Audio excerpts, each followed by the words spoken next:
इस अज़्म व एहतिशाम से चला है सल्फ़ी कारवां, कदम कदम पे राहों में बिछी हुई है कहकशां, कदम कदम पे राह में बिछी हुई है कहकशां। अब मैं बिला किसी ताख़ीर मैं फ़ज़ीलतुल शेख मौलाना मोहम्मद जरजीत साहब अंसारी सराजी हफ़िज़हुल्लाह अमीर सूबाई जमात हदीस मगरबी यूपी को बहुत ही अदब के साथ दावत देता हूँ कि आप आएँ और आपके सामने खिताब फरमाएँ। फ़ज़ीलतुल शेख मौलाना मोहम्मद जरजीत साहब अंसारी सराजी हफ़िज़हुल्लाह। अस्सलामु अलैकुम व रहमतुल्लाहि व बरकातुहू। अल्हम्दुलिल्लाह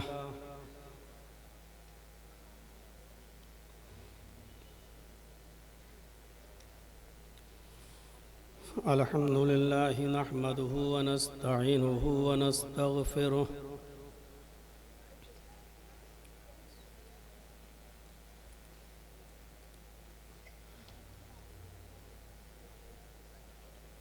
व नऊज़ु बिल्लाहि मिन शुरूरि अनफुसिना व मिन सय्यिआति अमालिना।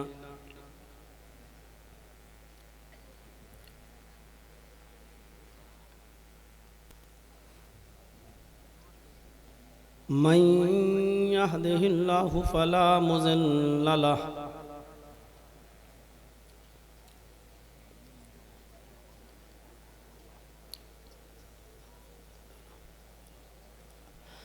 व मन युज़लिल्हु फला हादिय लहु।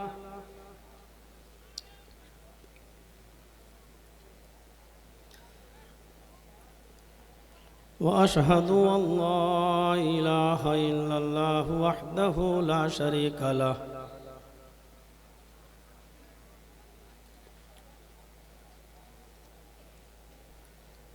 व अशहदु अन्न मुहम्मदन अब्दुहु व रसूलुहु।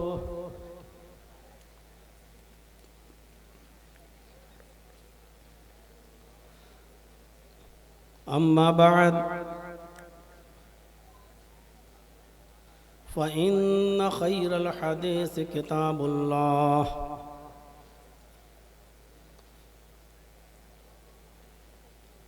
व खैरल हदी हदी मुहम्मदिन सल्लल्लाहु अलैहि वसल्लम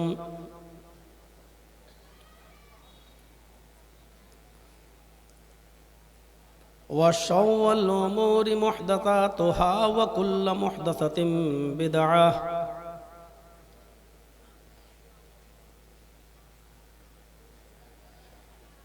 व कुल्लु बिदअतिन ज़लालह व कुल्लु ज़लालतिन फिन्नार।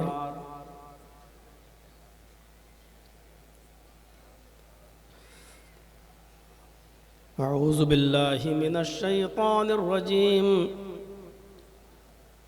बिस्मिल्लाहिर रहमानिर रहीम। या अय्युहन नबिय्यु इन्ना अरसलनाका शाहिदन व मुबश्शिरन व नज़ीरा व दाइयन इलल्लाहि बिइज़्निहि व सिराजम मुनीरा।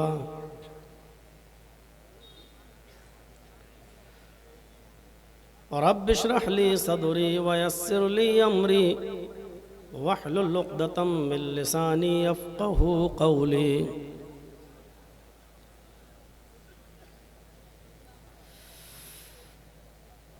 इस अज़ीम शान इजलास के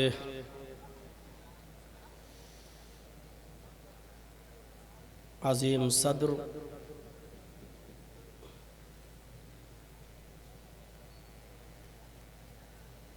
और स्टेज पर बैठे हुए हमारे जय्यद और मुअक्कर उलमा का एक अच्छा खासा गिरोह, नाज़िम इजलास, इलाक़े के मुअज़्ज़ज़ अहबाब, दीगर मुअज़्ज़ज़ शख्सियात, मुबारकपुर और उसके अतराफ़ व अकनाफ़ से तशरीफ़ लाए हुए मुअज़्ज़ज़ सामईन हज़रात, पर्दा नशीन इस्लामी ख़वातीन, माँ और बहनों, कौम व मिल्लत के लायक वर नौजवानों, मुस्तक़बिल के होनहार अज़ीज़ बच्चों,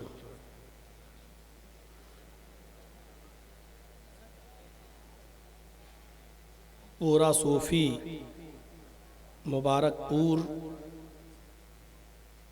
का ये अज़ीम इजलास जो आज आप यहाँ देख रहे हैं, बहुत ही जल्दबाज़ी में ये रखा गया है और बहुत वक्त नहीं मिला यहाँ के नौजवानों को और यहाँ के अहबाब को तैयारी करने का। 5 अक्टूबर को मेरा प्रोग्राम था बनारस में और वहीं पर गुफ्तगू हुई, तो जो सूरत निकली थी वो यही एक सूरत निकल रही थी कि या तो आप अक्टूबर में ले लें 14, या फिर नवंबर में चले जाएं 16 नवंबर, और फिर ये कहकर हम से रुखसत हुए थे आपके इलाके के वो अहबाब जो हमारे पास मिलने गए थे कि ठीक है, हम आपको मशवरा करके इंशाअल्लाह 1-2 दिन में बताएंगे। तो 5 तारीख़ तो वो चली गई, 6 या 7 तक फ़ाइनल हुआ, और फिर ये हुआ कि चलिए हम 14 अक्टूबर ही का टाइम रख लेते हैं, और बहुत जल्दी हफ्ते के अंदर ही आपने इतना अज़ीम शान इजलास आपने यहाँ मुनक्किद किया। अल्लाह रब्बुल आलमीन जिन लोगों ने इसमें बढ़ चढ़ कर हिस्सा लिया है, वो हिस्से की नौइयत जो भी हो, अल्लाह रब्बुल आलमीन उनको कबूल फरमाए, रिज़्क़ में बरकत दे, और आपके इस प्रोग्राम को जिस मकसद से आपने ये कराया है, आपको आपके मकसद में कामयाबी अता फरमाए। मुझसे पहले शेख अब्दुल गफ़्फ़ार सलफ़ी हफ़िज़हुल्लाह से आपने मुआशरे में फैली हुई बुराइयों के मौजू पर कुछ गुफ्तगू सुनी, और उनसे भी पहले आप सुन रहे थे, और लिस्ट में अब मेरा भी नाम है। अब आप मुझे भी बर्दाश्त कर रहे हैं। अल्लाह तबारक व तआला से दुआ है कि इलाहुल आलमीन जो बातें कही जा चुकी हैं और कही जा रही हैं, हमें कहने से ज़्यादा और सुनने से ज़्यादा उस पर अमल करने की तौफ़ीक़ अता फरमा। जो लोग प्रोग्राम लेने में आगे आगे थे, उन्हीं के ज़रिए मुझे ये पता चला कि आपको यहाँ पर जो ख़िताब करना है वो आपको नबी अकरम सल्लल्लाहु अलैहि वसल्लम की सीरत के ताल्लुक़ से ख़िताब करना है, और इसी आयत पर आपको गुफ्तगू करना है जो आयत मैंने खुतबे मसनूना के बाद तिलावत की है। इस आयत को आप फिर से सुन लें, इसके तर्जमे पर गौर कर लें, ताकि बात को कहने में भी आसानी हो सके और समझने और समझाने में भी आसानी हो सके। अल्लाह तबारक व तआला ने इस आयत के अंदर नबी अकरम सल्लल्लाहु अलैहि वसल्लम के चंद औसाफ़ हमीदा का तज़किरा किया है, आपकी चंद सिफ़तें बताई हैं। वो सिफ़तें क्या हैं? या अय्युहन नबी इन्ना अरसलनाका शाहिदन व मुबश्शिरन व नज़ीरा व दाइयन इलल्लाहि बिइज़्निही व सिराजम मुनीरा। ऐ मेरे नबी, या अय्युहन नबी, ऐ मेरे नबी, इन्ना अरसलनाका शाहिदन व मुबश्शिरन व नज़ीरा, हमने आपको शाहिद बनाकर भेजा है, हमने आपको मुबश्शिर बनाकर भेजा है, हमने आपको नज़ीर बनाकर भेजा है। मुबश्शिर अच्छे कामों पर, उन कामों के करने वालों को जन्नत की बशारत देने वाला, और बुरे कामों के करने पर बुरे लोगों को जहन्नम से डराने वाला बनाकर भेजा है। आए मेरे नबी, हमने आपको शाहिद बनाकर भेजा है, पहली सिफत। दूसरी सिफत, हमने आपको खुशखबरी देने वाला, अच्छे काम करने वालों को उनके अच्छे कामों पर बशारत देने वाला, जन्नत की खुशखबरी सुनाने वाला बनाकर भेजा है। व नज़ीरा, लोगों को उनके बुरे कामों से और उसके अजाब से बाखबर कर देने वाला, उसके अंजाम से बाखबर कर देने वाला नज़ीर, हमने डराने वाला बनाकर भेजा है। व दाइयन इलल्लाहि बिइज़्निही, और अल्लाह की इजाजत, अल्लाह के हुक्म से अल्लाह की तरफ दावत देने वाला बनाकर भेजा। दाइयन इलल्लाह, दाई इलल्लाह बनाकर भेजा, यानी आप लोगों को अल्लाह की तरफ बुलाते हैं। ये लफ्ज दाई और दाई के साथ इलल्लाह का लफ्ज लगा है।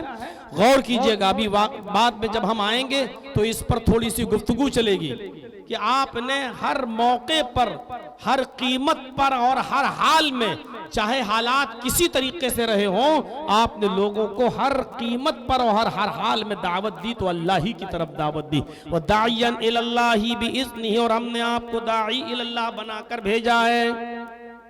वह सिराजम मुनीरा, और रोशन सूरज बनाकर भेजा है। सिराजम मुनीरा, रोशन चिराग बनाकर, रोशन सूरज बनाकर हमने आपको भेजा है। बातें आएंगी मेरे भाइयों, इन औसाफे हमीदा को एक जहन में रखिए। और पहली चीज मैं उठाता हूं, या अय्युहन नबी इन्ना अरसलनाका शाहिदन व मुबश्शिरन व नज़ीरा। आए मेरे हबीब, आए मेरे नबी, हमने आपको शाहिद बनाकर भेजा है। शाहिद का माना होता है गवाह। बहुत से लोगों ने इसकी तफसीर को तोड़ मरोड़ कर पेश करने की कोशिश की, और शाहिद से ये मुराद लेने की कोशिश की कि आए नबी, हमने आपको हाजिर नाजिर बनाकर भेजा है। और उन्होंने दलील ये दी कि जो शख्स गवाह होता है तो गवाही भी वही शख्स देता है जो मौके वारदात पे हाजिर हो। मसलन जर्जी साहब किसी कत्ल की गवाही देने के लिए कोर्ट में हाजिर हुए, और कोर्ट ने हमसे गवाही मांगी, तो हमसे हमारा अपोजिट जो वकील होगा वो जिरह करते हुए कहेगा, क्या आपने इस कत्ल को देखते हुए अपनी आंखों से देखा है? क्या जिस वक्त ये मर्डर हो रहा था, क्या आप मौके वारदात पे मौजूद थे? अगर मैंने कह दिया नहीं, तो गवाही कैंसिल, गवाही खत्म, गवाही की कोई हैसियत नहीं। आप गवाही दे रहे हैं तो गवाह को मौके वारदात पे होना जरूरी है, वहां मौजूद रहना जरूरी है। जब आप मौजूद होंगे तभी गवाही देंगे। इसी से कुछ लोगों ने नुक्ता निकालने की कोशिश की कि मुहम्मदुर रसूलुल्लाह जब गवाह हैं और गवाही देंगे तो गवाह तो वही होगा जो हाजिर व नाजिर होगा। जब आप हाजिर ही नहीं तो गवाही कैसे देंगे? लिहाजा मुहम्मदुर रसूलुल्लाह को शाहिद के लफ्ज से हाजिर व नाजिर बनाकर पेश करने की कोशिश की गई है। थोड़ी देर के लिए उनके इस नुक्ते को तस्लीम भी कर लिया जाए।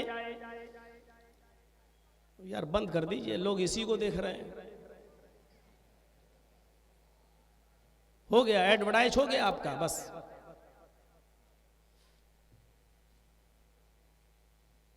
अगर थोड़ी देर के लिए इस बात को मान भी लिया जाए तो फिर आपको पूरी उम्मत इस्लामिया और सारी दुनिया के मुसलमानों को भी हाजिर व नाजिर मानना पड़ेगा। इसलिए कि शाहिद का लफ्ज अगर नबी के लिए आया है तो शोहदा का लफ्ज सारी दुनिया के मुसलमानों के लिए भी आया है, उम्मत मोहम्मदिया के लिए भी कुरान में आया है। अगर लफ्ज शोहदा से सारी दुनिया के मुसलमानों का हाजिर नाजिर होना अगर आप नहीं ले सकते तो शाहिद से फिर नबी अकरम का हाजिर नाजिर होना भी नहीं लिया जा सकता। वजअलनाकुम उम्मतन वसतन लितकूनु शुहदा अलन्नास वयकून अर्रसूलु अलैकुम शहीदा। और हमने आए उम्मत मोहम्मदिया तुम्हें उम्मत वस्त बनाया, मुअतदिल उम्मत बनाया। वजअलनाकुम उम्मतन वसतन, और हमने इस उम्मत को उम्मत मोहम्मदिया को उम्मत वस्त बनाया, मुअतदिल उम्मत बनाया। क्यों बनाया? उम्मतन वसतन लितकूनु शुहदा अलन्नास, ताकि आए उम्मत मोहम्मदिया तुम तमाम लोगों पर गवाह बन जाओ, ताकि आए उम्मत मोहम्मदिया तुम तमाम लोगों पर गवाह हो जाओ। देख रहे हैं उम्मत मोहम्मदिया को गवाह कर अल्लाह तबारक व तआला कह रहा है कि तुम तमाम लोगों पर गवाह हो जाओ। अगर उम्मत मोहम्मदिया गवाही दे रही है और उम्म साबिका की गवाही देगी कि इसमें जो डराने वाले आए थे वो बरहक थे और उन्होंने अपना काम पूरा किया, जब ये गवाही देगी तो क्या उम्मत मोहम्मदिया उस वक्त मौजूद थी? क्या हजरत नूह के जमाने में उम्मत मोहम्मद मौजूद थी? क्या हजरत इब्राहिम के जमाने में मौजूद थी? क्या हजरत मूसा और ईसा के जमाने में मौजूद थी? अगर नहीं थी तो फिर कैसे गवाही देगी? कैसे गवाही देगी? जबकि आपने ये उसूल बनाया है कि गवाह के लिए जरूरी है कि वो मौके वारदात पे मौजूद हो। जब उम्मत मोहम्मदिया मौजूद ही नहीं तो गवाही कैसे देगी? आप भी मानते हैं कि यहाँ उम्मत मोहम्मदिया को गवाह नहीं माना जाएगा, यानी हाजिर नाजिर नहीं माना जाएगा। तो जब उम्मत मोहम्मदिया को हाजिर नाजिर नहीं माना जाएगा तो वह यकून रसूल अलैकुम शहीदा, और रसूल तुम्हारे ऊपर गवाह हो जाए तो रसूलुल्लाह सल्लल्लाहु अलैहि वसल्लम को भी हाजिर नाजिर नहीं माना जाएगा। पहली चीज तो यहां से ये निकल के सामने आई है कि मोहम्मद रसूलुल्लाह सल्लल्लाहु अलैहि वसल्लम को इस आयत से तोड़ मरोड़ कर किसी तरीके से हाजिर और नाजिर बनाने की कोशिश की गई, जो बिल्कुल फेल है, फिट ही नहीं हो सकती है। अगर इस आयत से और शाहिद के लफ्ज से और शहीद के लफ्ज से अगर नबी अकरम को हाजिर और नाजिर मानने की कोशिश कर रहे हो तो शुहदा के लफ्ज से उम्मत मोहम्मदिया को भी गवाह मानो, जो तुम नहीं मान सकते हो। क़यामत के दिन अल्लाह तबारक व तआला उम्म साबिक़ा के तमाम जो पहली की उम्मतें गुजरी हैं उनके काफिरों से पूछेगा, उन उम्मतों में जो काफिर थे उनसे पूछेगा, क्या तुम्हारे पास कोई डराने वाला आया था? क्या तुम्हारे पास हमने जो डराने वाला भेजा था वो आया था या नहीं? और उसने तुम्हारे सामने हमारी दावत को मुकम्मल तौर पे पहुंचाया या नहीं पहुंचाया? उसने अपने काम को, अपने मिशन को पूरा किया या नहीं किया? तो ये तमाम की तमाम लोग झुटला देंगे और कह देंगे कि ऐ अल्लाह, हमारे पास कोई डराने वाला नहीं आया था, हमारे पास कोई भी अल्लाह के अजाब से डराने वाला और दावत और तबलीग के लिए हमारे पास कोई भी शख्स नहीं आया था। तूने भेजा था लेकिन हमारे पास कोई डराने वाला नहीं आया था। तो अल्लाह तबारक व तआला उम्मत मोहम्मदिया से पूछेगा।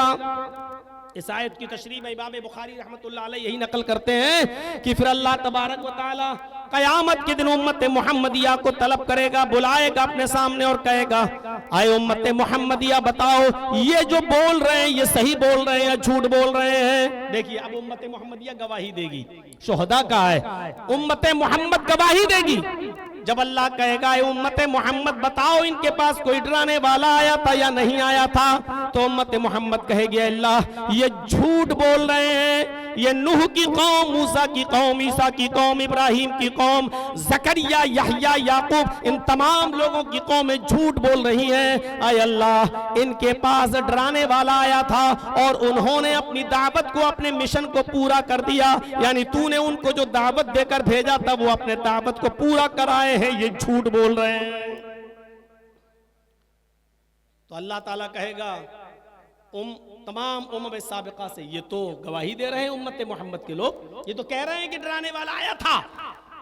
तो ये तमाम की तमाम साबिका उम्मतों के ये काफिर झूठे लोग चीख पड़ेंगे, आय अल्लाह ये उम्मत मोहम्मद कैसे गवाही देगी, ये तो हमारे जमाने में थी ही नहीं, ये तो सबसे लास्ट में आई, जब मोहम्मद रसूलुल्लाह आए तब उसके बाद उम्मत मोहम्मद आई। आय अल्लाह ये हमारे बारे में कैसे गवाही दे सकती है, ये तो हमें जानती ही नहीं हमारे पास कौन आया था कौन नहीं, फिर इनकी गवाही कैसे मान ली जाए।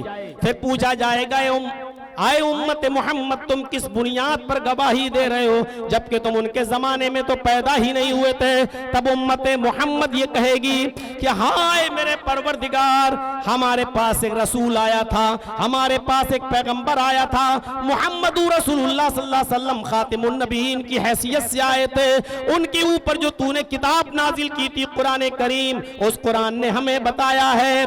और अल्लाह तबारक व तआला, आए अल्लाह तूने बजरिए वही मोहम्मद रसूलुल्लाह को खबर कर दी थी, और मोहम्मद रसूलुल्लाह ने हमें बतलाया कि तमाम उम्म साबिका के अंदर भी डराने वाले आए हैं और उन्होंने अपने मिशन को पूरा कर दिया। हमें तो उस रसूल के जरिए पता चला है और हम उस रसूल के ऊपर अपने जाती मुशाहिदे से ज्यादा एतबार करते हैं, हम उस रसूल के ऊपर अपनी जात से ज्यादा भरोसा करते हैं। उस रसूल ने भी अपनी तरफ से नहीं, उस रसूल को जो बजरिए वही बतलाया गया है, तूने उनको जो बतलाया वही बात हमें हमारे पैगंबर ने हमें बतलाई है। इस बुनियाद पर हम गवाही दे रहे हैं कि ये उम्मत साबिका झूठ बोल रही है। तब उम्मत मुहम्मदिया की इस गवाही के बाद मोहम्मद रसूलुल्लाह सल्लल्लाहु अलैहि वसल्लम गवाही देने के लिए आएंगे और कहेंगे कि मेरी उम्मत बिल्कुल सही बोल रही है। आय अल्लाह मेरी उम्मत ने जो गवाही दी है वो बिल्कुल सही गवाही दी है। इसी को कुरान ने कहा है लितकूना शुहदा अलन्नास, लितकूनू शुहदा अलन्नास, ताकि तुम आए उम्मत मोहम्मद लोगों पर गवाह हो जाओ। व यकून रसूल अलैकुम शहीदा, और वो रसूल तुम्हारे ऊपर भी गवाह हो जाए, वो रसूल तुम्हारे ऊपर भी गवाह हो जाए, वो रसूल तुम्हारे ऊपर। तो उम्मत मोहम्मदिया ने गवाही दी उम्म साबिका की और उम्मत की गवाही दी जनाब मोहम्मद रसूलुल्लाह सल्लल्लाहु अलैहि वसल्लम ने कि मेरी उम्मत बिल्कुल सही बोल रही है। अब कुरान की आयत पढ़िए, वजअलनाकुम उम्मतन वसतल लितकूनू शुहदा अलन्नास। आए उम्मत मोहम्मदिया हमने तुम्हें उम्मत वस्त बनाया, मुअतदिल उम्मत बनाया, यानी तुम्हें ऐसे अहकाम और ऐसे फरामीन और ऐसी शरीयत दी है जिस पर तुम आसानी के साथ अमल कर सकते हो। एतदाल का रास्ता है इस मजहब के अंदर, इस शरीयत के अंदर, न बहुत ज्यादा सख्ती है न बहुत ज्यादा नरमी है, बिल्कुल एतदाल वाला दीन है। ये दीन एतदाल है, ये दीन मुअतदिल है। हमने तुम्हें उम्मत वस्त बनाया, तुम मुअतदिल उम्मत हो। और उम्मतों पर सख्ती थी और किसी पे बहुत ज्यादा नरमी थी, लेकिन तुम्हें ऐसा बनाया, न बहुत ज्यादा सख्ती है न बहुत ज्यादा नरमी, और जो अहकाम तुम्हें दिए हैं वो आसानी के साथ बहुत ही खूबसूरती के साथ तुम अदा कर सकते हो। लितकूनू शुहदा अलन्नास, हमने उम्मत वस्त उम्मत मुअतदिल इसलिए बनाया ताकि तुम लोगों पर गवाह हो जाओ। व यकून रसूलु अलैकुम शहीदा, और रसूल तुम्हारे ऊपर गवाह हो जाए। एक चीज और समझ लीजिएगा, शाहिद के लिए, गवाह के लिए मौके वारदात पे हाजिर होना जरूरी भी नहीं है। हम और आप भले ही कहें कि और कोर्ट मानती हो, तुमने कत्ल की गवाही दी, मर्डर की गवाही दी, क्या तुमने चश्मदीद गवाह हो अपनी आंखों से देखा? और हम कह रहे हैं नहीं, कोर्ट हमारी गवाही नहीं मानती है। लेकिन ये जरूरी भी नहीं है कि गवाह मौके वारदात पे हाजिर हो। मैं पूछना चाहता हूं तमाम लोगों से जो गवाह के लिए मौके वारदात पे हाजिर होना जरूरी मानते हैं और इस बुनियाद पर नबी अकरम को हाजिर और नाजिर मानते हैं, मैं पूछता हूं कि आप भी तो गवाही देते हो और ये कहते हो अशहदु अल्ला इलाहा इल्लल्लाह, मैं गवाही देता हूं, गवाह तो आप भी हो ना, मैं गवाही देता हूं अल्लाह के अलावा कोई माबूद नहीं। तो क्या आपने अल्लाह को देखा है? अब आप कहोगे अरे साहब अल्लाह को कौन देखता भाई, दुनिया की कोई निगाह अल्लाह को देख ही नहीं सकती। मौलाना जर्जी साहब आपकी बात गलत है, ये मिसाल कैसी आप पेश कर रहे हो? चलिए छोड़ दीजिए इस मिसाल को, आप उससे हटकर दूसरी भी गवाही देते हो, अशहदु अन्ना मुहम्मदन अब्दुहु व रसूलुहु, और मैं इस बात की भी गवाही देता हूं कि मोहम्मद अल्लाह के बंदे और उसके रसूल हैं। आप रसूलुल्लाह की भी गवाही देते हैं कि मैं गवाही देता हूं कि मोहम्मद अल्लाह के बंदे और उसके रसूल हैं। मैं पूछता हूं, क्या आपने मोहम्मद रसूलुल्लाह को देखा है? क्या जिस वक्त रसूलुल्लाह ने रिसालत का दावा किया था और इस दुनिया में रसूल की हैसियत से आए, क्या उस वक्त आप मौजूद थे? नहीं। और जब नहीं थे तो आप गवाही दे सकते हो, मौजूद होना जरूरी नहीं है। नबी की बगैर मौजूदगी में आप गवाही दे सकते हो। तो इससे ये साफ जाहिर होता है कि गवाह के लिए जरूरी नहीं है कि वो मौके वारदात पे हाजिर हो। किसी सच्चे आदमी की गवाही पर गवाही दे देना भी गवाही मानी जाती है। जैसे नबी अकरम सल्लल्लाहु अलैहि वसल्लम जब बैतुल मक़दिस गए और वहां से आए और आप होके आए सफर मेराज पर, और उसके बाद में आए और कहा, लोगों मैंने बैतुल मक़दिस का सफर किया और वहां से फिर मैंने जन्नत और जहन्नम का मुआयना किया और देखकर आया, और रात ही रात ये सारी चीज। तो काफिरों ने मानने से इनकार कर दिया। तो दौड़ते हुए अबू बकर सिद्दीक रज़ियल्लाहु ताला अन्हु के पास आए और कहा, अरे अबू बकर सिद्दीक, क्या अब भी आप अपने साथी को सच्चा मानोगे? ये बताओ कि यहाँ से बैतुल मक़दिस की दूरी कितनी है? अगर कोई शख्स अपने घोड़े पर ऊंट पर बैठ के सफर करना चाहे तो उसको बैतुल मक़दिस का सफर करने में कितना टाइम लगेगा? फरमाया, आने जाने में तकरीबन 1 महीने का सफर का 1 महीना लगेगा। आप भी मानते हो? कहां? अगर तुम्हारे साथी यानी मोहम्मद रसूलुल्लाह ये कहें कि आज की रात मैंने बैतुल मक़दिस भी देखी और मैंने जन्नत और जहन्नम का भी मुआयना कर लिया है और रात ही रात में वापस भी आ गया हूं, तो आप इस बात को मानोगे या नहीं मानोगे?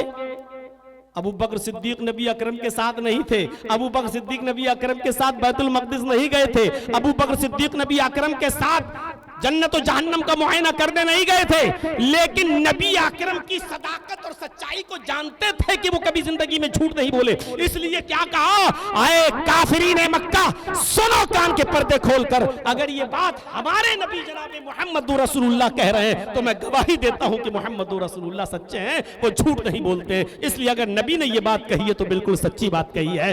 मौके वारदात पे होना जरूरी नहीं है गवाह के लिए। जैसे हजरत अबू बकर ने नबी अकरम की सदाकत की गवाही दी, न नबी अकरम के साथ गए, न नबी अकरम के साथ सफर किया, न नबी अकरम के साथ जन्नत और जहन्नम का दौरा किया, न वहां तक पहुंचे, न बैतुल मक़दिस तक गए, लेकिन क्या कहा, अगर ये बात हमारे नबी जनाब मोहम्मद रसूलुल्लाह ने कही है तो सच्ची होगी। ये होता है किसी सादिक की सदाकत जब किसी के दिल में रच जाए और घर कर जाए तो इस तरीके की गवाही निकलती है।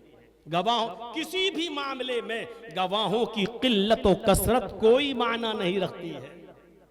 फिर सुन लीजिए, किसी भी मामले में गवाहों की किल्लत और कसरत कोई माना नहीं रखती है।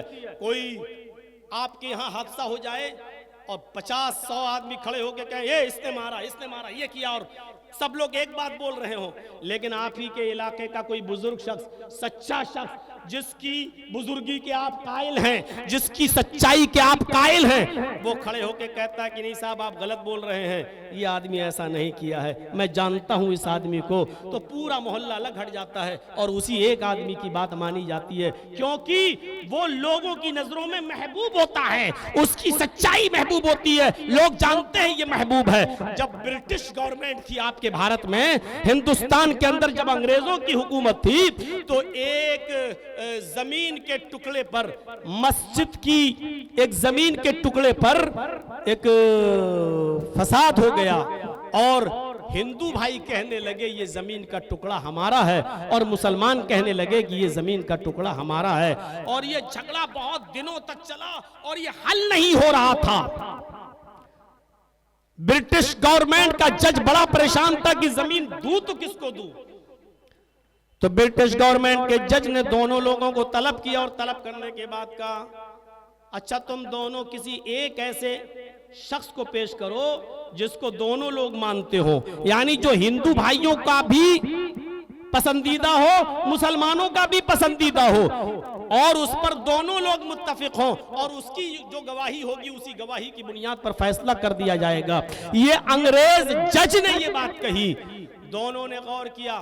हिंदू भाई कहने लगे जज वो आदमी हमारा रहेगा, मुसलमान कहने लगे वो हमारा रहेगा। बात नहीं बन रही थी, और फिर एक नाम पेश किया गया मुसलमानों की तरफ से, किसी मुसलमान का बुजुर्ग। जैसे उसका नाम पेश आया सारे हिंदू चीख उठे, मुसलमानों तुम्हारी तरफ से दिया हुआ ये नाम मुझे मंजूर है, और जिस आदमी की तुम गवाही मानने के लिए तैयार हो उस आदमी की गवाही हम भी मानने के लिए तैयार हैं। उस मुसलमान बुजुर्ग के ऊपर हिंदू और मुसलमान दोनों का इत्तेफाक हो गया। लेकिन परेशानी ये थी कि इस मुसलमान बुजुर्ग ने कसम खा रखी थी कि जब तक मैं जिंदा रहूंगा किसी फरंगी का, किसी अंग्रेज का, अधिकारी का, ऑफिसर का चेहरा नहीं देखूंगा। अब जज के सामने कैसे जाएं? जज के सामने जाएंगे तो जज का चेहरा देखना पड़ेगा, और ये कसम खाए हुए थे कि मैं किसी अंग्रेज जज का, अंग्रेज ऑफिसर का मैं चेहरा नहीं देखूंगा। जज की तरफ से नोटिस आता है कि आपको गवाही के लिए आना है। इन्होंने कह दिया कि मैं किसी फरंगी का चेहरा नहीं देखूंगा, मैं किसी अंग्रेज का चेहरा नहीं, इसलिए मैं गवाही देने के लिए नहीं आऊंगा। फिर लेटर आया, आपको गवाही के लिए आना पड़ेगा, क्योंकि आप ही की गवाही से ये मसला हल हो सकता है, और आप ही की गवाही से दोनों लोग सही रास्ते, एक फैसला आपकी गवाही पर टिका हुआ है, और आपकी गवाही पर जो फैसला होगा उसको दोनों मानेंगे, वरना खून खराबा होगा, खून की नदियां बहेंगी, दोनों तरफ से कई लोग मारे जाएंगे। आपको मेरा चेहरा नहीं देखना है तो मत देखिए, जब आप आएंगे तो एक काला पर्दा डाल दिया जाएगा, या मैं चेहरा घुमा लूंगा। आपको मेरे चेहरे पर नजर डालने की जरूरत नहीं है, आप भले ही मेरे चेहरे को मत देखिएगा, लेकिन आप आइएगा जरूर। जब जज की तरफ से यह आश्वासन दिया गया कि आपको मेरा चेहरा नहीं दिखाई देगा, आप आइए, तब इन्होंने शर्त को कबूल किया, और फिर वो गए और कोर्ट में खड़े हो गए। काला पर्दा डाल दिया गया, या यूं कह लो कि जज ने अपना चेहरा दूसरी तरफ कर लिया और गवाही शुरू हुई। कहा आपकी गवाही पर ही दोनों लोग टिके हुए हैं, बताइए। इस मुसलमान बुजुर्ग ने कोर्ट में खड़े होकर जो गवाही दी वो सच्ची गवाही दी, और सच्ची गवाही ये दी कि आए जज साहब, ये जमीन का टुकड़ा हिंदू भाइयों का है, मुसलमान खाम खा इस पर फितना खड़ा कर रहे हैं, इस जमीन के टुकड़े से मुसलमानों का कोई लेना देना नहीं है। और ब्रिटिश गवर्नमेंट के उस जज ने फैसला कर दिया हिंदू भाइयों के हक में कि जमीन का टुकड़ा तुम्हारा। दोनों ने अब इस बात को मान लिया। बज़ाहिर तो थोड़ी देर के लिए मुसलमानों की हार हुई, क्योंकि उनके खिलाफ गवाही दे दी गई, लेकिन उस मुसलमान बुजुर्ग की इस गवाही से न जाने कितने गैर मुस्लिम भाइयों का दिल अंदर से पिघल गया, और उन्होंने कलमा पढ़कर इस्लाम कबूल कर लिया। मेरे प्यारे साथियों, मैं बताना ये चाहता हूं कि किसी भी मामले में गवाहों की किल्लत और कसरत कोई माना नहीं रखती है, शाहिद की जात माना रखती है, शाहिद की जात हैसियत रखती है। वो कितना सच्चा है, उसकी गवाही कैसी है। अगर वो गवाह है, अगर वो सच्चा है तो उसकी गवाही मोतबर है। मोहम्मद रसूलुल्लाह की जात के बारे में आप क्या कह सकते हैं कि आपके मुआनिदीन और आपके दुश्मन भी आपकी गवाही दिया करते थे। आपके दुश्मन भी ये कहा करते थे कि मोहम्मद रसूलुल्लाह को हमने अपनी जिंदगी में कभी झूठ बोलते हुए नहीं देखा। भले ही आपकी दावत ना मानते हो, भले ही वो मुखालिफत करते हो, लेकिन पूरी सीरत की सारी किताबें पढ़ डालिए, आप सीरत की सारी किताबों का आप मुताला कर जाइए, आपको आपके दुश्मनों की एक तारीख मिलेगी, आपको आपके दुश्मनों के बहुत से वाकयात मिलेंगे। आपके दुश्मनों ने आपके साथ ये किया, ये किया, ये किया, पूरी सीरत की किताबें भरी पड़ी होंगी, लेकिन कोई एक नबी का दुश्मन ऐसा नहीं मिलेगा जो ये कह सके कि मोहम्मद रसूलुल्लाह को कभी झूठ बोलते हुए भी किसी ने देखा है। जब अबू सुफियान हिरक़ल के पास गया तो हिरकल ने भी सबसे पहले यही पूछा था, बहुत से सवाल करने के बाद कि ये बताओ कि उसने अपनी जिंदगी में कभी झूठ भी बोला है? जिसके जवाब में अबू सुफियान ने जो कहा था वो ये कहा था कि यही तो खुसूसियत है उसकी कि मैंने उसको अपनी पूरी जिंदगी के अंदर, पूरी जिंदगी में जब से उसको लोगों ने देखा है, उसके अंदर कभी झूठ बोलने की सिफत नहीं पाई है। वो कभी झूठ नहीं बोलता है, उसने कभी लोगों से झूठ नहीं बोला। इसके जवाब में अबू सुफियान को जो हिरकल ने जवाब दिया था वो ये दिया था, जो बंदों के मामले में कभी झूठ ना बोलता हो वो अल्लाह के मामले में कैसे झूठ बोल सकता है? जिसने बंदों से कभी बंदों के मामले में झूठ बात न कही हो वो अल्लाह के मामले में कभी झूठ कैसे बोल सकता है? लिहाजा आए अबू सुफियान, वो यकीनन कोई नबी ही है, इसलिए कि अंबिया की जात ही झूठ से पाक व साफ हुआ करती है, उसके अंदर ही नबी की सिफात पाई जाती है। मेरे प्यारे साथियों, ये हिरकल को जवाब दिया था, हिरकल ने जवाब दिया था अबू सुफियान को। गए तो थे शिकायत लेके, गए तो थे पूरी कमियां भांडा फोड़ने के लिए और कमियां बताने के लिए, लेकिन हिरकल ने जब सवाल किए तो हर सवाल का जवाब मुस्बत, यानी आपके दुश्मन भी इस बात का कि कायल थे कि मोहम्मद रसूलुल्लाह को झूठ बोलते हुए कभी नहीं देखा। ये शाहिद की जात है, अभी शाहिद है, अभी मुबश्शिर है, फिर नजीर है, फिर दाइयन इल्लाह है, फिर इसका भी तो अल्लाहुम्मा फ़िर ले हय्यना यही पढ़ना पड़ेगा। तो मेरे भाइयों सोचिएगा ये बात, अबू सुफियान को ये जवाब। सबसे बड़ा दुश्मन तो अल्लाह के रसूल का अबू जहल था, काटो तो खून नहीं, मौका लगे तो क्या ना करे,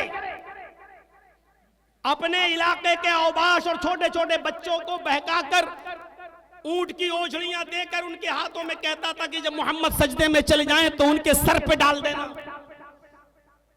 वो सारी सीरत की किताबों में भरी पड़ी है, देख लीजिएगा मेरे भाइयों, वो अबू जहल।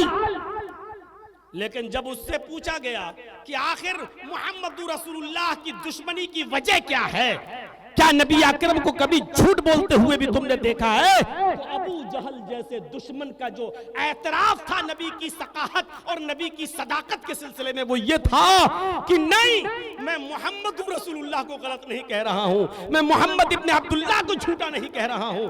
मोहम्मद इब्ने अब्दुल्लाह जो दावत पेश करता है, हमारा दिल उस दावत पर नहीं बैठता है, हम उस दावत के खिलाफ हैं, वो जो चीज सुनाता है हम उसके खिलाफ हैं, लेकिन मोहम्मद को मैं झूठा नहीं कहता हूं। गौर करो, नबी का सबसे बड़ा दुश्मन, नबी की जिंदगी का सबसे बड़ा दुश्मन, मेरे भाइयों, जिसने पूरी जिंदगी नबी अकरम को परेशान करके रखा था, लेकिन नबी अकरम को झूठा कहने की कोशिश उसने भी नहीं की। नबी अकरम के सिलसिले में वो भी ये नहीं कह सका कि नबी अकरम को मैंने कभी झूठ बोलते हुए देखा। जब खुल्लम खुल्ला दावत और तबलीग का हुक्म मोहम्मद रसूलुल्लाह को दिया गया, वांज़िर अशीरतकल अक़रबीन नाजिल हुई। अभी चुपके चुपके दावत दिया करते थे, चोरी चोरी दावत देने का काम था, कभी इसके घर पे बुलाकर, कभी अपने घर पे बुलाकर। अभी आला लैलान दावत नहीं दी जा रही थी।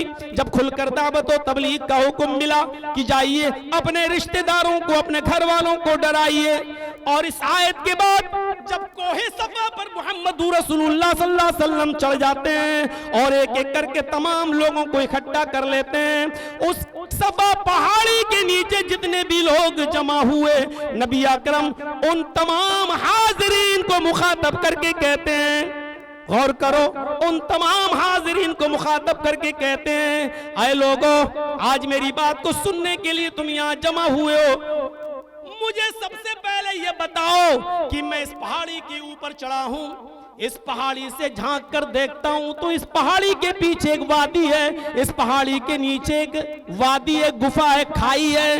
अगर मैं तुमसे ये कहूं कि इस वादी के पीछे एक लश्कर छिपा हुआ है, अगर मैं ये कहूं, है नहीं, इस वादी के अंदर कोई लश्कर छिपा नहीं है नहीं। लेकिन अगर मैं ये कहूं, आए लोगों, मोहम्मद इब्ने अब्दुल्लाह का ये बेटा, आमीना का ये लख्ते जिगर, अब्दुल मुत्तलिब का ये पोता, अगर तुमसे ये कहे कि इस वादी के पीछे एक लश्कर छिपा हुआ है, तो बताओ तुम मेरी बात का इकरार करोगे या नहीं? मेरी बात को तस्लीम करोगे या नहीं? तुम मेरी बात को मानोगे या नहीं? मेरी बात का एतबार करोगे या नहीं? तमाम लोगों ने कहा कालू बला, हाँ क्यों नहीं, अगर आप कहेंगे तो हम क्यों नहीं मानेंगे। बताइए, अगर कोई लश्कर छिपा है तो हम उससे बचने का इंतजाम कर लें, हम उससे अपने आप को महफूज करने का इंतजाम कर लें। आपने कहा नहीं, इस वादी के अंदर कोई लश्कर नहीं छिपा है। फिर बताओ, अगर मैं ये कहूं कि इस वादी के पीछे एक लश्कर है तो मानोगे या नहीं? कहने लगे क्यों नहीं मानेंगे। फरमाया बताओ क्यों मानोगे? मैं कह रहा हूं इस वादी के पीछे कोई लश्कर नहीं है, लेकिन फिर भी कह रहा हूं कि मेरी, अगर मैं कह दूं है तो मानोगे या नहीं? इसकी वजह क्या है? किस अंदाज से लोगों से इकरार करवाया पहले, बताओ इसकी वजह क्या है? मेरी बात मानोगे तो क्यों मानोगे? मेरी बात तस्लीम करोगे तो क्यों करोगे? उसकी वजह क्या है? सारे के सारे चीख पड़े, कालू मा जर्रबना इल्ला अलैका सिद्का। ऐ मोहम्मद सल्लल्लाहु अलैहि वसल्लम, हम आपकी बात इसलिए मानेंगे क्योंकि आपकी 40 साल जिंदगी का रिकॉर्ड हमारे सामने, हमारी पूरी जिंदगी का रिकॉर्ड आपका हमारे सामने। आप अपनी पूरी जिंदगी में हमसे, हमारे समाज, मुआशरे और सोसाइटी से मा जर्रबना अलैका इल्ला सिद्का, आपने कभी झूठ नहीं बोला, आपने कभी किसी से झूठी बात नहीं कही। ये था एतराफ इस शाहिद का, इस गवाह का, इस उसकी सकाहत पर, उसकी सदाकत पर, कि दुश्मन नीचे खड़े हैं, सारे के सारे बड़े बड़े कबीले के लोग, मुअज़्ज़ज़ लोग खड़े हैं और क्या कह रहे हैं? कालू मा जर्रबना अलैका इल्ला सिद्का। ऐ मोहम्मद इब्ने अब्दुल्लाह, आपकी बात हम मानेंगे क्योंकि हमने कभी आपको अपनी पूरी जिंदगी में, हमारा तजर्बा है कि कभी झूठ बोलते हुए नहीं देखा। ये शाहिद की शहादत। और इतना सच्चा शख्स जब ये कहे कि जन्नत है तो क्यों नहीं मानी जाएगी? जब ये कहे कि जहन्नम है तो क्यों नहीं मानी जाएगी? जब ये कहे कि फरिश्ते हैं तो क्यों नहीं माना जाएगा? जब ये कहे कि जिन्नात हैं तो क्यों नहीं उसकी बात को माना जाएगा? जब ये कहे कि एक दिन तुम्हें मरना है और मरने के बाद दोबारा उठना है तो क्यों उसकी बात नहीं मानी जाएगी? शाहिद की शहादत और उसकी सदाकत ऐसी थी कि आखिरी खुतबे में हज्जतुल विदा के मौके पर मोहम्मद रसूलुल्लाह ने अपनी शहादत पर तमाम लोगों को भी गवाह बना दिया, तमाम लोगों को भी शाहिद बना लिया। हज्जतुल विदा का मौका है और तकरीबन 1,44,000 का मजमा है, कस्बा ऊंटनी पर सवार है। आपने लोगों को मुख्तसर खिताब किया है, जिंदगी के जर्री उसूल और ज़ाब्ते बताए, अल्लाह से डरने की वसीयत की है, अल्लाह से डरने की वसीयत की है, एक दूसरे को कत्ल से मना किया है, औरतों के सिलसिले में भलाई और खैर का मामला अदा करने की तालीम दी है। और उसी खुतबे में आपने दो चीजों को मजबूती से पकड़े रहने की वसीयत भी फरमाई है। और ये सब कुछ कहने के बाद वो शाहिद इस शानदार शहादत के साथ उठकर कहता है, ओ लोगों, अल्लाह ताला ने मुझे जो दावत देकर भेजा था, जो पैगाम देकर भेजा था, जो दीन देकर भेजा था, वो मैंने पहुंचाया या नहीं पहुंचाया? उसकी तबलीग मैंने तुम तक कर दी या नहीं कर दी? मैंने अल्लाह की तरफ से दिया हुआ दीन, दी हुई दावत मैंने तुम तक पहुंचाई या नहीं पहुंचाई? सामईन चीख उठे, सहाबा का मजमा चीख उठा, कदत देता व नसहता, हाँ वो बल्लगता, हाँ ऐ मोहम्मद इब्ने अब्दुल्लाह, ऐ हमारे रसूल, आपने हक अदा कर दिया, आपको अल्लाह ने जो दावत दी है आपने उस दावत को पहुंचा दिया। नबी अकरम ने अपनी उम्मत की इस गवाही को सुना, ये कह रही है कि अल्लाह के नबी आपने अल्लाह की दी हुई दावत को पूरा पूरा पहुंचा दिया। निगाहें आसमान पर उठी, उंगलियां आसमान पर उठाते थे और नीचे जमीन की तरफ झुकाते थे और कहते थे अल्लाहुम्मा शहद, अल्लाहुम्मा शहद, अल्लाहुम्मा शहद। आय अल्लाह मेरी उम्मत की गवाही पर तू भी गवाह बन जा। आय अल्लाह मेरी उम्मत की गवाही पर तू भी गवाह हो जा। कयामत के दिन ये इनकार न कर बैठे, आज तू इनकी गवाही पर गवाह बन जा। आय अल्लाह मैं उम्मत की गवाही पर तुझे गवाह बना रहा हूं। अल्लाहुम्मा शहद, अल्लाहुम्मा शहद, अल्लाहुम्मा शहद। आय अल्लाह मेरी उम्मत की गवाही पर तू गवाह हो जा। मेरे भाइयों, शाहिद की शहादत इस शानदार तरीके से उठी कि खुद तो शाहिद था, उसने अपनी दावत, अपनी तबलीग पर पूरी उम्मत को गवाह बना लिया। मेरे भाइयों, अंदाजा लगाइए 12:45 मिनट लगे हैं तकरीबन शाहिद की तशरीह करने, शाहिद की तरफ चलने में। जबकि अभी सदाकत के वाकयात और बयान करूं तो आधा घंटा पौन घंटा और खींचकर यहीं पर वह आखिर दावाना अल्हम्दुलिल्लाह कहा जा सकता है। लेकिन मेरे भाइयों चलिए, इन्ना अरसलना का शाहिद, अब मुबश्शिर पे आ जाइए।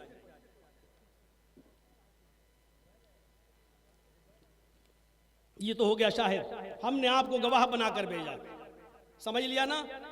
शाहिद के लिए जरूरी नहीं है कि वो हाजिर और नाजिर हो। अगर शाहिद का माना हाजिर और नाजिर है तो फिर पूरी उम्मत मुहम्मदिया को हाजिर और नाजिर मानना पड़ेगा, क्योंकि उसके लिए शोहदा का लफ्ज भी आया है, लियकून रसूल अलैकुम शहीदा, और रसूल के लिए शहीद का लफ्ज आया है। तो अगर रसूल शहीद से हाजिर और नाजिर, तो शोहदा से पूरी उम्मत को हाजिर और नाजिर लेना पड़ेगा। तो शाहिद का जो माना और मफहूम था वो मैंने आपके सामने रख दिया। इन्ना अरसलनाका शाहिदन व मुबश्शिरन व नज़ीरा, और आए नबी हमने आपको बशीर बनाकर भेजा, खुशखबरी देने वाला, अच्छे कामों पर खुशखबरी देने वाला। नबी अकरम की पूरी जिंदगी आप देख लीजिए, अच्छे कामों पर खुशखबरी ही तो दी थी। ये क्या है? पढ़िए बुखारी, क्या है ये? मन क़ाल ला इलाहा इल्लल्लाहु दखलल जन्नह, ये खुशखबरी नहीं तो और क्या है? जिसने कहा ला इलाहा इल्लल्लाह वो जन्नत के अंदर दाखिल होगा। कहीं लोग इसका गलत माना ना ले लें, बस ला इलाहा इल्लल्लाह कर कहने वाला जन्नती तो बस कहते रहेंगे ला इलाहा इल्लल्लाह, ला इलाहा इल्लल्लाह, ला इलाहा इल्लल्लाह। और बहुत से लोग बीवी बच्चे छोड़ के जंगलों में चले जाएंगे, हु अल्लाह हु, झटके मार मार के कहेंगे हो गया मेरा कल्याण। अल्लाह के नबी ने कहा जानते थे मेरे भाइयों, अल्लाह ने बजरिए वही बताया, इसलिए अपनी जबान से कह गए मन क़ाल ला इलाहा इल्लल्लाह सिद्क़न लिल क़ल्बि, जिसने दिल की सच्चाई से, दिल की सच्चाई, ये बहुत बड़ा जुमला है। ज़बां पे कुछ है और दिल में कुछ, दिल वाली चीज पता नहीं चलती है। कितने लोग ऐसे हैं जो मुसाफा भी करेंगे और दिल में बुग़्ज़ भी रखेंगे। कितने लोग ऐसे, अस्सलाम वालेकुम, उनके चेहरों की मुस्कुराहट भी बताती है कि इनसे ज्यादा हमदर्द कोई नहीं, और छुरा घोंपने में वही सबसे आगे रहते हैं। आप क्या समझते हैं जलसों में सब सुन नहीं आए हैं, कुछ लोग पकड़ने आए हैं। एक जुमला मिल जाए बस, और कल चाय की होटल पे पूरी तकरीर खाली वही जुमला चर्चा करेगा, और वो दिखाएगा देखो ये गलती मैंने पकड़ी है। वो अपने आप को बड़ा अल्लामतुद्दहर बनने की कोशिश करेगा। ये हो रहा है, ये हो रहा है। तो सिद्क़न लिल क़ल्बि, सच्चे दिल से, जो सच्चे दिल से ला इलाहा इल्लल्लाह कह देगा, जो अल्लाह को सच्चे दिल से अपना माबूद बना लेगा, वो शजरो हजर को न कभी माबूद मानेगा न मुश्किल कुशा मानेगा। जो अल्लाह को अपना माबूद मानेगा वो कभी गैरों के सामने अपना माथा नहीं टेकेगा। कह दिया मैंने जो कहना था, समझदार रा इशारा काफी है। समझदार हो गए तो इशारा काफी है। एरू गैरू में बहुत सी बातें आ गई, एरू गैरू में बहुत कुछ आ गया। बहुत से लोग तो ऐसे हैं जो सफर करते करते गाड़ी रोक देते हैं, क्या हुआ साहब, बिल्ली रास्ता काट गई। ये बिल्लियों से डरने वाले चले हैं हमको डराने के लिए। जो कौम बिल्ली से डरकर गाड़ी रोक देती हो, ऐसी कौम कभी जिंदा लोगों का मुकाबला नहीं कर पाती है। बुज़दिली उनके अंदर भर जाती है। और हम तो मुस्तद अहमद की उस हदीस को मानते हैं कि किसी ने मरने के बाद किसी ने एक मक्खी मार के चढ़ा दी थी।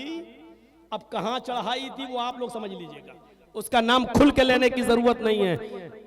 मक्खी मार के चढ़ाई, दखल अन्नार, वो जहन्नम में दाखिल हो गया।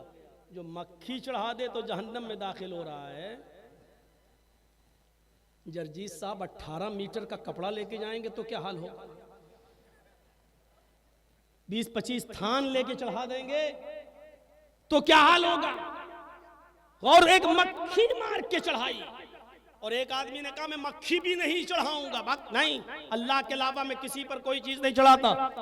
फ़क़तलू, ये लफ्ज है, उन्होंने उसको मार डाला, कत्ल कर दिया।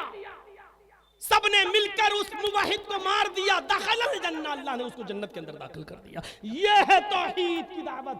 जो ला इलाहा इल्लल्लाह सच्चे दिल से पढ़ेगा, वो 18 मीटर का थान, 20-25 सूट कपड़े के और लंबे लंबे चादरें नहीं, वो एक मक्खी भी मार के चढ़ाना गवारा नहीं करेगा। क्योंकि सिद्क़न लिल क़ल्बी, जिसने ला इलाहा इल्लल्लाह अगर सिद्क़ दिल से पढ़ा होगा।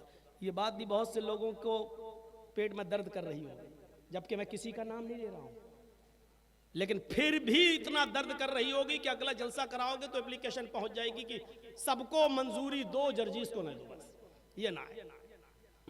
सिद्क़न लिल क़ल्बी, सच्चे दिल से जो ला इलाहा इल्लल्लाह कहेगा, सच्चे दिल से जो कह लेगा मेरे भाइयों, चलिए बाद में आएंगी, वो सिद्क़न लिल क़ल्बी, ये बशारत दे रहे अल्लाह के नबी, दखलल जन्नह, वो जन्नत के अंदर दाखिल होगा।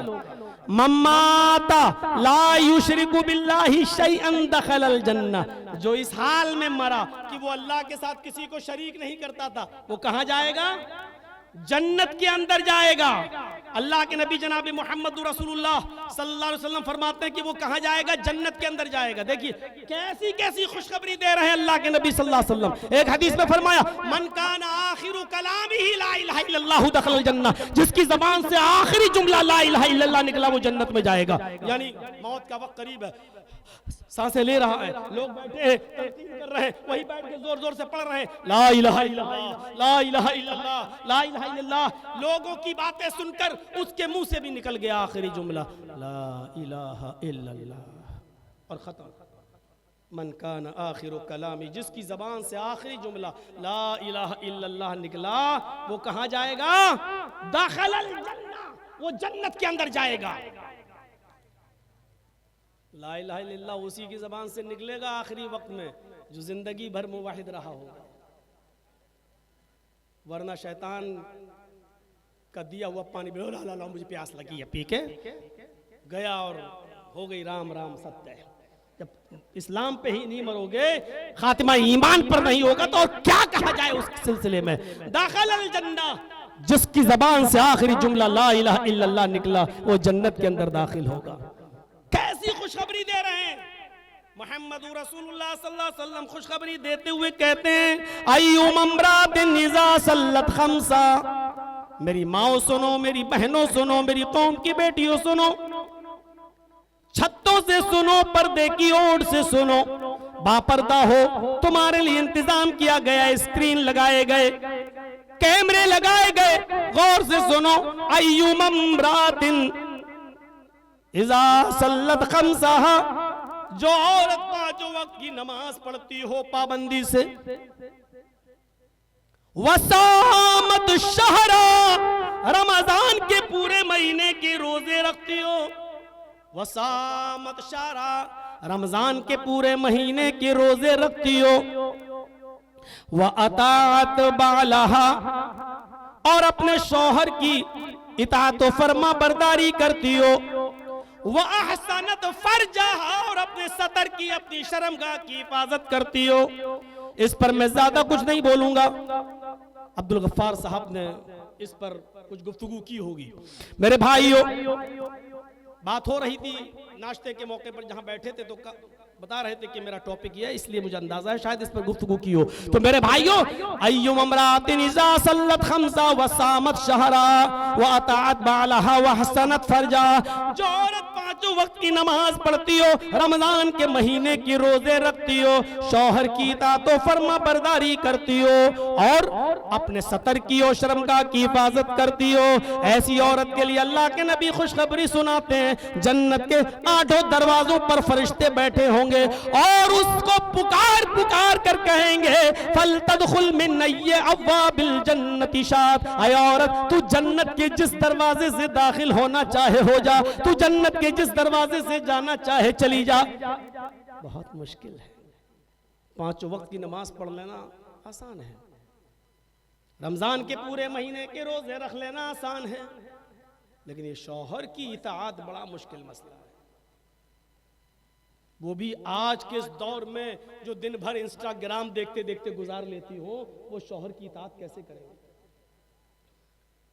कितने लोग और खुद मौलाना लोग भी उसमें लगे रहते हैं, पता नहीं औरतों ही के बारे में ज्यादा पोस्ट भी डालते हैं, और जो औरतों के बारे में ज्यादा पोस्ट डालता है उससे हमें बड़ा डर लगता है। मैं सोचता हूँ कि इसके घर में वही हालत होगी जो, क्योंकि जो डालता है जाहिर लगता है, ऐसा लगता है कि इसकी भी हालत वही होगी। सुना ने वो वाकया ही, बस कोई पूछना नहीं मौलाना हदीस की कौन सी किताब में है।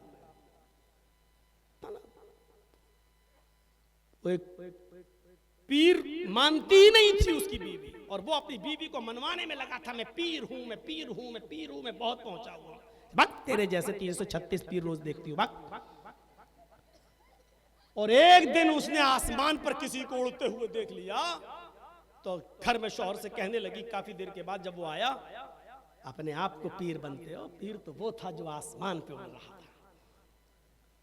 तो शौहर ने सोचा आज अच्छा मौका है, अपना दबाव बनाने की कोशिश की। कहा अच्छा तुमने देखा? कहाँ देखा?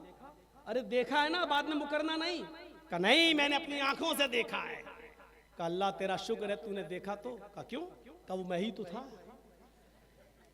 शौहर बोला वो मैं ही तो था। बीवी ने कहा तेरा सत्यानाश जाए, तू था? कहा मुझे लगा तू था। कहा क्यों? कहा टेढ़ा टेढ़ा उड़ रहा था, तेरे अलावा कोई उड़ ही नहीं सकता। फिर भी कमी निकाल दी उसके अंदर, कमी निकाल दी। अभी तक सही था, लेकिन जब कहा तो कहती है अरे वो तो टेढ़ा टेढ़ा उड़ रहा था, इसका मतलब तू ही हो सकता, कोई और हो ही नहीं सकता। मेरे भाइयों, वो औरतें बड़ी खुशनसीब हैं जिनको उनका शौहर मिल जाए और वो उनकी इताअत कर लें, फर्मा बरदारी कर लें।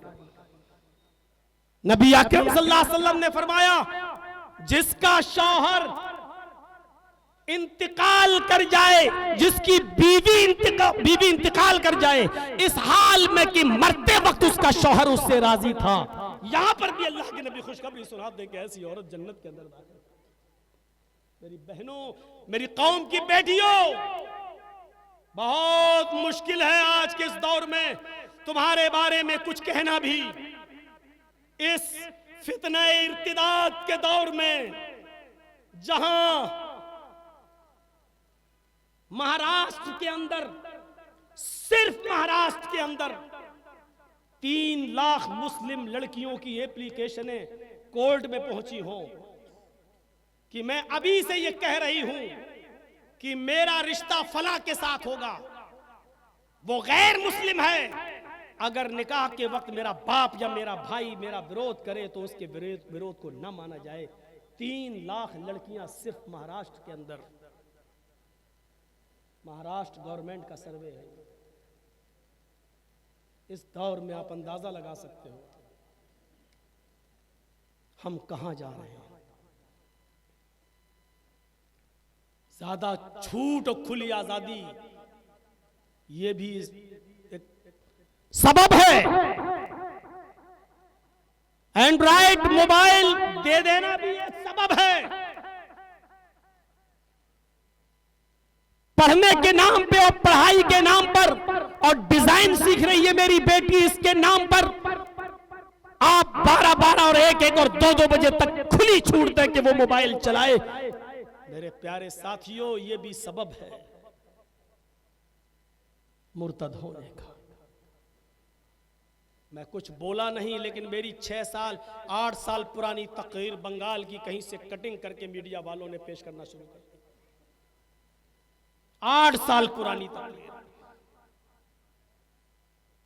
और ये वो दौर है कि इस दौर के अंदर मेरे भाइयों कहीं से कुछ भी काटा और पीटा जा सकता है और पेश किया जा सकता है। कोई बईद नहीं, दुनिया में कोई ऐसा बेवकूफ और पागल मौलवी होगा, आम आदमी तो छोड़ दो, मैं मौलवी की बात कहता हूं, कोई ऐसा होगा जो ये कह दे या जो ये बोल दे कि बहन के साथ और बेटी के साथ निकाह करना जायज है? दुनिया में कोई ऐसा बेवकूफ मौलवी होगा जो कि कह दे कि बहन और बेटी के साथ निकाह जायज? लेकिन एक जनसंघी हिजड़े ने, एक बेगैरत ने, शायद उसकी या तो मां नहीं या बहन नहीं या बेटी नहीं, बात को काट पीट कर इस तरीके से सोशल मीडिया पर फैलाया कि देखो ये मौलवी क्या कहता है। कि ये कितनी बड़ी बदअक्ली की बात है कि लोग अपनी बहन और बेटी का हाथ किसी दूसरे के हाथ में दे दें और दूसरे का कबाड़ खाना उठा कर ले आए। जबकि मैंने करामता और फिरके बातनिया के एक लीडर की बात को कोट करके कहा था कि उसने अपनी किताब के अंदर ये लिखा है, लेकिन इन बेगैरत ने, इसका पैसा मिलता है, इनको पैसा मिलता है, क्योंकि ये बगैर हड्डी डाले हुए तो कुछ कर नहीं सकते, इनके लिए बाकायदा हड्डियां डाली जाती हैं, इसलिए ये सारी चीजें काट छांट कर लोगों को बरगलाने की कोशिश करते हैं। तो आज के इस दौर में कुछ भी हो सकता है। आपकी एक बेटी के मुर्तद होने पर 5 लाख रुपए का चेक दिया जाता है, कुछ सालों के लिए घर और मकान भी दिया जाता है उनकी कमेटी की तरफ से लड़के को, और 1 या 2 बच्चे पैदा हो जाने के बाद घर छीन लिया जाता है, लड़की को बेदखल कर दिया जाता है और लड़के को कहा जाता है कि अब इन लड़कों को ले जाकर बनाओ अपने धर्म में और लाओ इसको, और लड़की को बेयारो मददगार छोड़ दो। कितनी ऐसी लड़कियां हैं जो मुर्तद होने के बाद जिन्होंने या तो खुदकुशी की है या फिर उन्होंने जिस्म फरोशी का धंधा अपना लिया है, क्योंकि वो जीते जी अपने बाप के घर में नहीं जा सकती हैं, क्योंकि बाप के दरवाजे भी उनके लिए हमेशा के लिए बंद हो चुके हैं। क्या करेंगे आप समझाओ अपनी बेटियों को और बहनों को, ये अभी जवानी की दहलीज पर हैं, इनकी समझ में नहीं आएगा, ये उम्र ही ऐसी होती है, ये नहीं समझ में आएगा। लेकिन आप तो बाप हैं, आप तो भाई हैं, आपकी जिम्मेदारी ज्यादा है अपनी बहनों को और अपनी बेटियों को समझाने की। अय्युम अमरातिन इज़ा सल्लत खम्सहा व सामत शहरा व अताअत बालहा व अहसनत फरजा, जो 5 वक्त की नमाज पढ़ती हो, रोजा रखती हो और शोहर की इताअत फरमा बरदारी करती हो, वो अहसनत फरजा, और अपनी सतर की और शर्मगाह की हिफाजत भी करती हो, फलतदखुल मिन अब्वाबिल जन्नति शात, वो जन्नत के जिस दरवाजे से दाखिल होना चाहे हो जाए। नौजवानों, वो मुबश्शिर इस अंदाज से बशारत देता है, तुम्हें भी बशारत देता है, मय्यज़मल्ली बैना लहयैहि व बैना रिजलैहि अज़मन लहुल जन्ना। आए नौजवानों, तुम्हारे नबी का फरमान है, मुझे मेरा नौजवान तबका 2 चीजों की गारंटी दे दे, 2 चीजों की जमानत दे दे, मैं उसको जन्नत की जमानत देता हूं। फरमाया मय्यज़मल्ली बैना लहयैहि व बैना रिजलैहि, जो अपने दोनों जबड़ों के दरमियान, दाढ़ी के दरमियान, अपने गालों के दरमियान, यानी जबान की जमानत दे दे, झूठ नहीं बोलेगा, गीबत नहीं करेगा, चुगली नहीं करेगा, किसी की बुराई नहीं करेगा, इसको जिक्र अस्कार में लगाएगा। जो इस जबान की, देखिए 2 चीजें बताई हैं और दोनों कितनी अहम है, सारी चीजें नहीं मांगी हैं। जबान ही को अगर आदमी बुराइयों से बचा ले तो समझ लो कि आधा इस्लाम तो उसने हासिल ही कर लिया। मय्यज़मल्ली बैना लहयैहि, जो अपने दोनों गालों के दरमियान, दोनों दाढ़ों के दरमियान की जमानत यानी जबान की जमानत दे दे। वो बैना रिजलैहि, और अपने दोनों पैरों के दरमियान, यानी शर्मगाह की हिफाजत की गारंटी दे दे, जो हमें इन दोनों चीजों की जमानत दे दे। अपनी जबान को गलत बातों में, गलत बोलने में, झूठ बोलने में, गीबत करने में, चुगली करने में, लायानी और बेहुदा और लघु बातें करने में नहीं लगाएगा, और अपनी शर्मगाह का गलत इस्तेमाल नहीं करेगा। जो इन दो चीजों की जमानत मुझे दे दे, फरमाया अज़मन लहुल जन्ना, मैं उसको जन्नत की जमानत देता हूं। मुबश्शिर किस अंदाज से उठता है, यतीमों का माल ना खाने वालों को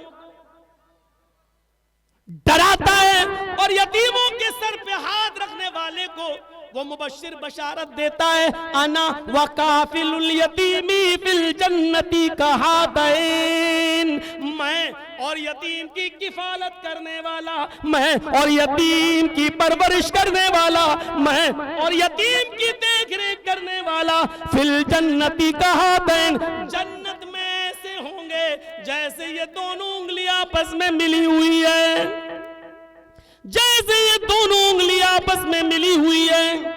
ज़ादुल मआद पढ़िए, अल्लाह में इब्न क़य्यिम की, यतीमों को देखते अपना हिस्सा लेके जा रहे हैं, एक हाथ में थैली, दूसरे हाथ में थैली, ये वो माल है जो नबी अकरम को मिला है, सबका हिस्सा दिया, आपको भी हिस्सा मिला है, आज हिस्सा लेके जा रहे हैं। हजरत आयशा सोचे बैठी हैं, आज 15 दिन हो गए, मेरे घर में भी चूल्हा जलेगा, मेरे घर में भी रोशनी होगी, मेरे घर में भी रोटी बनेगी, आज गोश्त मेरे घर में भी पकेगा। नबी अकरम घर की तरफ जा रहे हैं, हजरत आयशा चूल्हे में लकड़ी रख लेती हैं, इस उम्मीद से कि आज अच्छा खाना मेरे घर में भी बनेगा। इधर दो यतीम बच्चे मिलते हैं, इब्नुल क़य्यिम लिखते हैं, एक की उम्र 7 साल, एक की उम्र 9 साल। एक ने कहा अल्लाह के नबी, ये हाथ पकड़ लिया, दूसरे ने कहा या रसूल अल्लाह, ये हाथ पकड़ लिया। एक ने कहा मेरा बाप नहीं है, दूसरे ने कहा मेरी मां नहीं है, एक ने कहा 5 दिन से चूल्हा नहीं जला, दूसरे ने कहा 7 दिन से चूल्हा नहीं जला, हमने कुछ नहीं खाया। रहमतुल लिल आलमीन की हाथों की गिरफ्त ढीली हो गई, छोड़ दिया थैला, ये थैला इस बच्चे को, ये थैला उस बच्चे को, दोनों लेके जाने लगे। उस वक्त तक नबी अकरम देखते रहे जब तक कि वो दोनों गायब नहीं हो गए। अपने घर गए, आयशा ने दरवाजा खोला, खाली हाथ देखा, कहा अल्लाह के नबी आपका हिस्सा कहां चला गया? आप तो क्या कर गए थे कि मुझे मेरा हक मिलेगा, मेरा हिस्सा मिलेगा, चूल्हा संभाल लो, आज मेरे घर में भी रोटी पकेगी। फरमाया आयशा, 2 यतीम बच्चों ने मेरा हाथ पकड़ लिया, एक थैला इसको दे दिया, एक थैला इसको दे दिया। फरमाया मैं कब मना करती हूँ, थैला दे देते, लेकिन इतना इतना दोनों थैलों में से निकाल लेते कि आज मेरे घर में भी रोटी बन जाती। फरमाया आयशा मुझे इतना भी गवारा नहीं हुआ। आयशा तुमने अपने बाप को देखा, अपनी माँ को देखा है, मुझे देखो, पैदा हुआ तो बाप का चेहरा नहीं देखा, 6 साल का हुआ तो मेरी माँ भी मुझे छोड़ के चली गई, 8 साल का हुआ तो मेरा दादा भी मुझे खैराबाद कह गया। आयशा मैंने यतीमी में कदम रखा, यतीमी का दर्द जो मैं जानता हूँ वो तुम नहीं जानती हो, इसलिए मैंने ये थैला इसको दे दिया, वो थैला इसको दे दिया। हजरत आयशा कहती है उसके बाद नबी मस्जिद में आए, नमाज पढ़ाई और लोगों में खुतबा देते हुए फरमाया अना वकाफिलुल यतीमी फिल जन्नति कहातैन, मैं और यतीम को पालने वाला, मैं और यतीम की परवरिश करने वाला जन्नत में इस तरह होंगे जिस तरह ये दोनों उंगलियां आपस में मिली हुई है। ये बशारत दे रहा, यतीमों का माल खा जाने वालों, नाहक तरीके से हड़प कर जाने वालों, इंतजार करो, ये मौत किसी की दोस्त नहीं है, किसी के साथ रियायत नहीं करती है, किसी के साथ रियायत नहीं करती है। चलिए आगे बढ़िए। या अय्युहन नबी इन्ना अरसलनाका शाहिदन व मुबश्शिरन व नज़ीरा, हमने आपको शाहिद बनाकर भेजा, मुबश्शिर बनाकर भेजा, व नज़ीरा, और डराने वाला बनाकर भेजा। बुरे कामों पर, बुरे कामों के अंजाम और जहन्नम की खतरनाक खौफ और दहशत से डराने वाला बनाकर भेजा।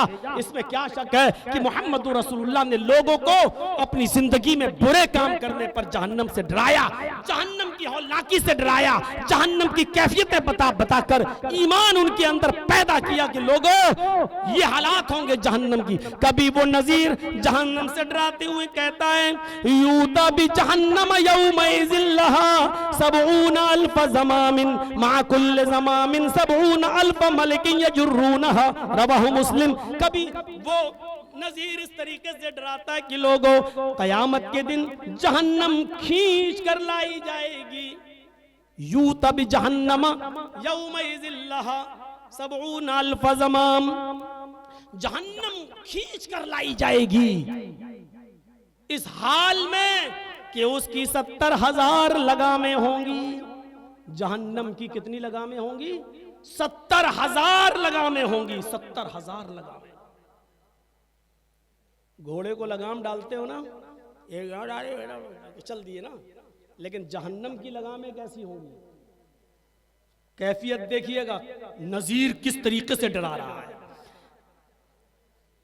70,000 लगामें, और एक लगाम, हर एक लगाम माकुल्ले ज़मामिन सबऊन अल्फ मलकिन यजुर्रूना, हर एक लगाम को 70,000 फरिश्ते खींच रहे होंगे। हर एक लगाम को 70,000 फरिश्ते, 70,000 फरिश्ते। और फरिश्तों की ताकत का अंदाजा तो आपको मालूम ही है कि कितना है, कोई उसका तखमीना सही से नहीं लगा सकता कि फरिश्तों की ताकत क्या है। हजरत जिब्राइल के बारे में मुझे याद है कि जब मैं झंडा नगर में पढ़ता था तो एक खुतबा मौलाना अब्दुल रऊफ साहब झंडा नगरी ने बैठकर झंडा नगर की मस्जिद में दिया था, और उस वक्त उन्होंने ये कहा था, जिब्राइल अलैहिस्सलाम के 360 पर थे, मैं उस वक्त उनके खुतबे में शामिल था। कहते जिब्राइल अलैहिस्सलाम के 360 पर हैं। एक पर की ताकत का हाल यह है कि जैसी ये मौजूदा दुनिया जिसमें तुम रहते हो, 50,000 दुनिया जिब्राइल अपने एक पर के एक कोने में रख सकते हैं और उसको उठाकर आधे आसमान पर ले जाकर जमीन पे पटक सकते हैं। 360 पर के एक कोने की ताकत का हाल यह है कि 50,000 दुनिया एक पर के कोने पे आ जाएं और उठा कर ले जाएं और आधा आसमान तक ले जाकर वहां से पटक दें जमीन के ऊपर। तो गौर करो कि जब एक फरिश्ते के 360 परों में से एक पर के एक कोने में की ताकत का ये हाल है, तो पूरे जिब्राइल की ताकत का हाल क्या होगा। और फिर फरिश्ते कितने हैं, और ये जहन्नम जिसको एक लगाम को 70,000 फरिश्ते खींच रहे होंगे, तो 70,000 लगामों को कितने फरिश्ते कैलकुलेट करके देख लीजिएगा। हमें तो नहीं लगता कि मोबाइल में इतनी गुंजाइश हो या कैलकुलेटर में, वैसे हो भी सकती है। 70,000 फरिश्ते एक लगाम को खींच रहे होंगे, तो 70,000 लगामों को कितने फरिश्ते खींचेंगे। यूता बि जहन्नम यौमइज़िन लहा सबऊन अल्फ ज़मामिन मा कुल्ल ज़मामिन सबऊन अल्फ मलकिन यजुर्रूनहा। मुबश्शिर नज़ीर इस अंदाज से लोगों को डराता है। हजरत अनस बयान करते हैं, खतबना रसूलुल्लाह सल्लल्लाहु अलैहि वसल्लम खुतबतन मा समअतु मिस्लहा क़त्तु लौ तअलमून मा अअलम लज़हिक्तुम क़लीलन व लबकैतुम कसीरा। बुखारी की रिवायत पर गौर करो। अल्लाह के नबी सल्लल्लाहु अलैहि वसल्लम हजरत अनस फरमाते हैं कि अल्लाह के रसूल ने एक बार हमको खुतबा दिया, और ऐसा खुतबा दिया कि उससे पहले मैंने अल्लाह के रसूल की जबान से ऐसा खुतबा नहीं सुना। मा समअतु मिस्ला क़त्तु, ऐसा जानदार खुतबा दिया कि उस जैसा खुतबा मैंने उससे पहले नहीं सुना। उस खुतबे में आपने फरमाया, लौ तअलमून मा अअलमु लज़हिक्तुम क़लीलन व लबकैतुम कसीरा। लोगों, जहन्नम के ताल्लुक से जो बातें मैं जानता हूँ, अगर वो तुम जान जाओ, जहन्नम के ताल्लुक से जो बातें मुझे मालूम है, अगर वो बातें तुम्हें मालूम हो जाएं, लज़हिक्तुम क़लीलन व लबकैतुम कसीरा, तो तुम्हें दुनिया में हंसी कम आएगी और रोना ज्यादा आएगा। तुम हंसोगे कम और रोगे ज्यादा, तुम्हें हंसी कम आएगी और रोना ज्यादा। तिरमिजी की रिवायत में यह है, वला खरजतुम इला सौदा वमा तलज़्ज़ज़तुम बिन निसाई वला खरजतुम इला सौदा तजरूना इलल्लाह। तिरमिजी के अंदर ये अल्फाज ज्यादा हैं कि तुम अपनी उन बीवियों को छोड़ दोगे जिनसे तुम दुनिया में लज्जतें हासिल करते हो। वमा तलज़्ज़ज़तुम बिन निसा, तुम औरतों को भी छोड़ बैठोगे। अगर वो बातें मैं तुम्हें बता दूं जो जहन्नम के ताल्लुक से मैं जानता हूं, तुम्हें नहीं मालूम, अगर वो बातें तुम जान जाओ तो हंसना कम आएगा और रोना ज्यादा। अपनी बीवियों को भी लज्जत हासिल करना उनसे छोड़कर जंगलों में चले जाओगे। तजारूना इल्लल्लाह, और अल्लाह की पनाह मांगते फिरोगे। एक जगह घुस जाओगे और अल्लाह अल्लाह करते रहोगे। मेरे भाइयों, नजीर इस अंदाज से लोगों को डराता है। नजीर ने इस अंदाज से लोगों को डराया। मेरे भाइयों, ये कोई कम नहीं है। तुदन शम्सु यौमल क़यामति का मिक़दार मील, उस कयामत के मैदान महशर के मंजर से डरो जिस दिन सूरज सिर्फ 1 मील के फासले पर होगा। 1 मील के फासले पर होगा का मिक़दार मील, 1 मील के फासले पर होगा। जमीन जो है इंसान का पसीना टपक रहा होगा। कोई अपने पसीने में अपने टखनों के बराबर, कोई पिंडली के बराबर, कोई घुटनों के बराबर, कोई कमर के बराबर, कोई कांधों के बराबर उसमें डूबा हुआ होगा। 1 मील के फासले पर यह सूरज जो आज हमारी जमीन से मौजूदा जमीन से 9 करोड़ 30 लाख मील की बुलंदी पर है, जिसकी गर्मी का यह हाल है कि इस अक्टूबर के महीने में भी शेरवानी के अंदर मौलवी जर्जीस की बनियान बिल्कुल भीग चुकी है। निचोड़ो तो उसमें पसीना निकलने लगे। इस अक्टूबर के महीने में जबकि सूरज भी हमारे सर के ऊपर नहीं, ये दिन भर के सूरज की हरारत का, इस रात में भी उसकी गर्मी का यह अंदाजा है। जब 1 मील के फासले पर होगा तो हमारा हाल क्या होगा। और वो भी सुलैम इब्ने आमिर रावी इस हदीस के वो कहते हैं कि अरबी जबान में मील के 2 माना है। 1 मील तो मसाफतल और जमीन की मसाफत को बोलते हैं। जैसे 1 मील, 2 मील गए, 5 मील गए। एक तो मील ये होता है 1.5 किलोमीटर का 1 मील। और 1 मील सुरमेदानी की सलाई को भी बोलते हैं, जिससे औरतें आंखों में सुरमा लगाती हैं। सुरमा लिया और ऐसे लगा, उस सुरमेदानी की सलाई को भी मील कहते हैं। मादरी मा यानी बिल मील, जो सुलैम आमिर रावी हैं वो कहते हैं वल्लाहि मादरी मा यानी बिल मील। अल्लाह के नबी ने कहा सूरज 1 मील के फासले पर होगा। अल्लाह की कसम मुझे नहीं मालूम वो 1 मील जमीन से 1 मील की दूरी पर होगा या सुरमेदानी की सलाई के बराबर हमारे सर के ऊपर होगा। मुझे नहीं मालूम कि मील से क्या मुराद है। यहां अंदाजा लगा सकते हैं किस तरीके से नजीर ने डराया, किस अंदाज से नजीर डरा रहा है। वो नजीर इस अंदाज से भी डराते हुए हमारी माँ बहनों को भी कह रहा है कि निसाउन कासियातुन आरियातुन मुमीलातुन व माइलात। एक ऐसा जमाना आ जाएगा कि तुम देखोगे औरतें कपड़ा तो पहनेंगी लेकिन बराए नाम कपड़ा होगा। कपड़ा पहनने के बावजूद वो बरहना होंगी, कपड़ा पहनने के बावजूद वो अदनंग होंगी, कपड़ा पहनने के बावजूद जिस्म के आज़ा उनके दिखाई दे रहे होंगे। यानी फैशन नाम का कपड़ा उनके ऊपर होगा। निसाउन कासियातुन, कपड़ा तो पहनेंगी, आरियात, लेकिन कपड़ा पहनने के बावजूद भी वो बरहना होंगी। मुमीलातुन व माइलात, नौजवानों की तरफ माइल होंगी और उनको अपनी तरफ माइल करेंगी, चाहे वो अपनी जबान से, अपने मेकअप से, अपने हुस्न से, अपने स्टाइल से, अपने नर्म और गुदाज जबान से, जैसे समझो वो नौजवानों की तरफ माइल होंगी और उनको अपनी तरफ माइल करेंगी। जब तुम अपने आंखों से ये दौर देख लो और औरतों को इस तरीके के कपड़े पहनते हुए देख लो तो समझ लो ऐसी औरतों के बारे में फरमाया ला यदखुलनल जन्नह वला यजिदना रिहा, ऐसी औरतें कभी भी जन्नत में दाखिल ना होंगी। और जन्नत में दाखिला तो बहुत दूर की बात, वो जन्नत की महक खुशबू भी नहीं पाएंगी। यानी ऐसी औरतें भी जहन्नम में डाल दी जाएंगी। ये नजीर इस अंदाज से डराता है लोगों को कि हजरत आयशा कहती हैं कि मोहम्मद रसूलुल्लाह ने फरमाया युहशरुन्नासु यौमल क़यामति हुफातन नूरातन गुरला, मैदान महशर में लोग जब कब्रों से उठेंगे तो इस हाल में उठेंगे कि वो नंगे पैर होंगे, नंगे जिस्म होंगे और बगैर खतने के होंगे, किसी का खतना नहीं होगा। फयंजुरु बाज़ु मिला बाज़, और एक दूसरे को देख रहा होगा। हजरत आयशा ने सवाल किया, अर्रिजालु वन्निसाउ जमीअन, ऐ अल्लाह के नबी मर्द भी होंगे और औरतें भी होंगी? फरमाया हाँ, मर्द भी होंगे और औरतें भी होंगी। हजरत आयशा ने कहा, यंजुरु बाज़ु मिला बाज़, क्या मर्द औरतों को देखेंगे और औरतें मर्द को देख रही होंगी? फरमाया हाँ आयशा, मर्द औरतों को और औरतें मर्दों को देख रही होंगी। फरमाया अम्मा आयशा ने, तब तो औरतें मारे शर्म के मर जाएंगी जब मर्द उनकी तरफ नजरें उठा के देखेंगे। फरमाया आयशा, इतनी फिक्र कहाँ होगी किसी मर्द को जो नजर दिखाए और देखता चला जाए। हर आदमी को अपने बचने की फिक्र होगी, मैं कैसे बचूं, कैसे भागूं।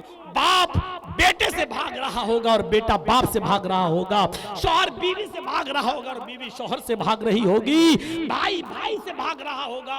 यौमा यफिर्रुल मरउ मिन अखीहि व उम्मिहि व अबीहि व साहिबती व बनीहि, इंसान अपने भाई से भाग रहा होगा, अपनी माँ को देखकर भाग रहा होगा, अपने बाप को देखकर भाग रहा होगा, वह साहिबती और अपनी बीवी से भाग रहा होगा, वह बनी और बाप अपनी औलाद से भाग रहा होगा। यह हाल होगा वहां पर। नजीर इस अंदाज से लोगों को डराता है।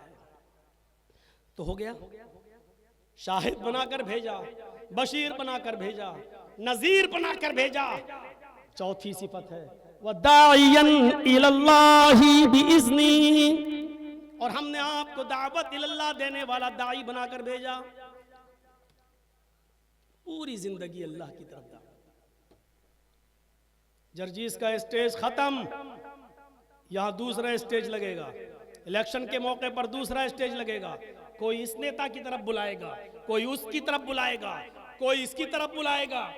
ये सब दौर देखिए, लेकिन पूरी जिंदगी जरा मोहम्मद रसूलुल्लाह पर नजर डालो। पूरी जिंदगी सिर्फ एक ही दावत, और वो दावत क्या है? क़ूलू ला इलाहा इल्लल्लाह। लोगों, अपनी जबान से सिर्फ इतना कह दो कि कोई माबूद नहीं है सिवाय अल्लाह।